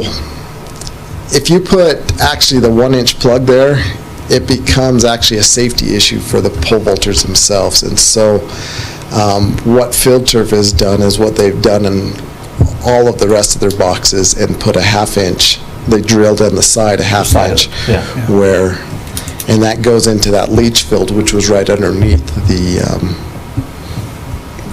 pole vault box itself. After use, they cover it every time, or it will potentially cause problems. Yeah. How are we keeping kids off the cement slopes, the Electricity. You know, it's kind of like you touch the hot oven once and you won't ever touch it again. Our goal is, now, we're actually fencing that, and the fencing guys actually started today, so there will be a, just like we had before along the perimeter, there will be a fence going all the way around that as well. Now, if they choose to come down on the field side and climb up and... I think just the structure of it itself, where you have 3 foot of number 3 rock, then you have that concrete stuff, and then 3 feet of number 3 rock. It's not easy to walk on that stuff. I think it's gonna prohibit people from crawling up that way. Kids. That's the fence. At least, hopefully, it won't be sliding down like they were on the grass, because that would hurt. Hopefully, with the additional area behind the restrooms and concession stands, which will soon have grass by the end of September, that area will be a great area for our kids to play instead of on the slopes of the track and football field. But they are kids, so if I add a couple ropes, we'll just call it a new jungle gym, and it'll be really good. So. Any other questions on the field itself? Yeah, no, I don't have any questions on the field, but back in January, I'd asked the question if we were going, if the date of completion was not done by the contractor, you know, were we going to execute the contract and basically, for the lack of a better term, charge them $1,000 a day for being late? Has that been a moving target, August 19th, or whatever that date was? We have gone back and forth. There have been some official change orders presented to us based on different things. And so our, you know, this week should be our final contract, except for the things that will need to be done in the next 30 days, which should be addressed. So as we address our change orders, that is going to be a topic of discussion, the 2 weeks that we've extended to them? We can talk about that. There were some weather-related issues that... Which they were supposed to take into consideration when they started the project. And some of those was when they started actually putting the surfacing on the track and weren't able to do that. And so I agree with you. There is a little bit of give and take, I should say, as we look at that, so. I would just add, with my experience of Clark and Horizon and Evanston Middle School, you can't get a lot of traction on that. Where we need traction is the asphalt underlayment. That cost is significant. 2 weeks, we're probably okay. If they went past the 23rd, then I would say there should be a penalty. We need to be really tight on those big ticket items. If they finish by the 19th, I think we do our best as a negotiating tactic, but that's not a hill to die on. Probably shouldn't say that publicly, but there are other hills that we need to I agree, but that's one of the things that you have in your tool case, in your toolbox. And you say, hey, we gave you 2 weeks on this right here, you know, and now you're beating me up on something else. $7,000 for 1,400 square feet? I mean, come on, right? So, anyway. We'll be okay with those negotiations. Okay, all right. Press box? Press box is 90% done. Everything on the outside is completed. What we're waiting on now is some handrails and the carpet, which is going to be delayed till the end of September, October. Poor Ronnie hasn't heard actually when that carpet's going to ship. But as soon as it gets here, he'll be able to get it in. Have they determined what the weight allowances are on that press box? How many people, you know, how much weight? Well, the structural guy looked at it, he should have had. Structurally, that thing would put our whole student body. Yeah, I'm just asking a question. Do we need to post that occupancy on the structure itself? That'll be up to the state fire marshal on that. And that is still with them. I've resubmitted some more plans that they've asked for, and so we're back and forth on that. And so there will probably be an occupancy. The number of people we anticipate being in there will be less than what that occupancy will allow. But that's a great question. Yeah, maybe just have a press pass. So, 50 people will be so. Any other questions in regards to the field? It's coming along. If you'd like a tour sometime, if you'd like to come and look at the press box, let Ryan know. He'll get you. No, I'd be happy to take you up there. If you haven't seen it last week, you know, getting the striping on there, it really makes that track and field totally complete. Have the football players been allowed to take a tour yet? They've been allowed to take a tour. They have not been allowed to have a practice. Correct. But what was their response? Like all of us, they're ready to go. As soon as we can get on, we're going to go. With the lights on? With the light, well, the first game, there'll be no lights. Right. But I think all of you need to go out and walk it because it's pretty special.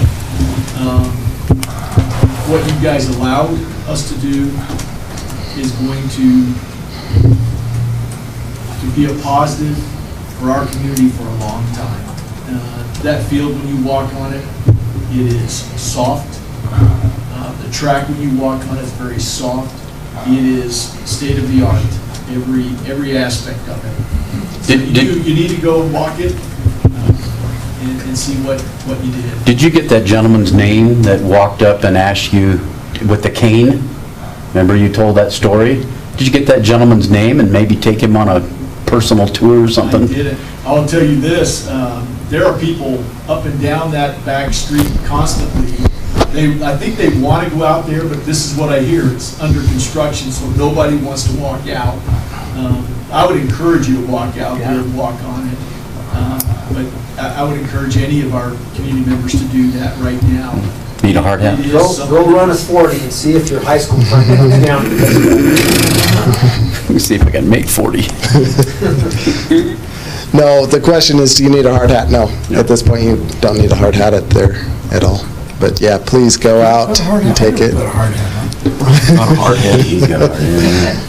So we will have the lights on for the press, our big pep assembly, and so that'll be kind of the first time that everybody will see the lights on, which will be really good. No, all that being said, I'm very impressed, so don't think that I'm beating you up for anything, you know, they did a great job and things, it's just tidying up, a little housekeeping, so. Just for you guys real fast, I went down to the Ben Lowman game, and I hope they're not listening. We went down for the football game there that we played two weeks ago, and their field is 2 years old. And I will say that we've got a very high-quality product compared to what I saw down there. It is exceptional what we have, what you guys provide. like Dave said, there are things, when you walk out there are things that we see and we want it to be perfect.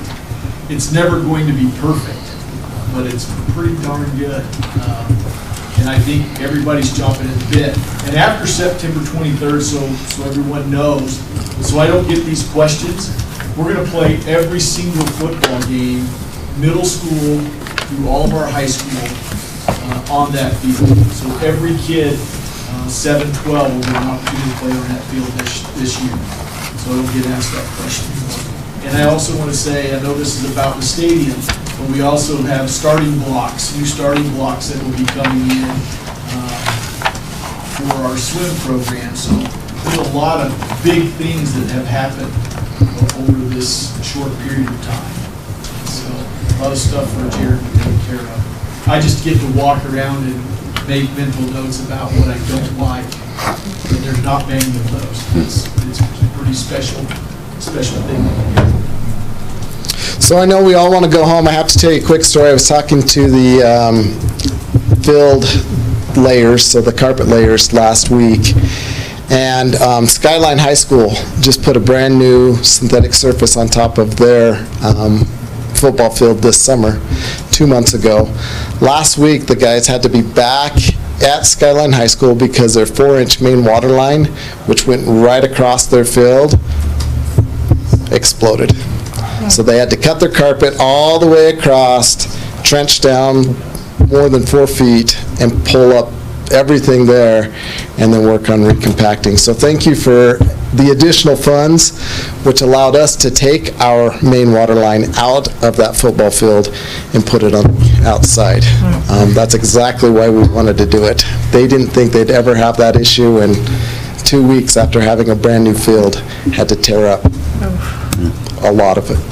So glad that we will not have that particular issue with ours ever. So thanks again, guys. If you do have any questions. Yeah, I do. I've got just one thing. I drive by North Elementary all the time, and as you know, you had contractors in there putting siding on the buildings. As you know, it was a bit of an eyesore, but I will tell you, I don't know who the contractor was, but man, that looks nice. Those buildings look really nice. And I think that people coming from Utah that come in, that's one of the first schools they see. Oh, it's a nice school. I'm sure but anyway, I just wanted to say that looks really nice. Job well done. Thank you. Same contractors are the ones who built our press box. So they had a busy summer with us. Yeah. So thank you. Thanks, you guys. Thanks, Sharon. Thanks, Sharon. That was the longest roundtable, I think. I know. Wow.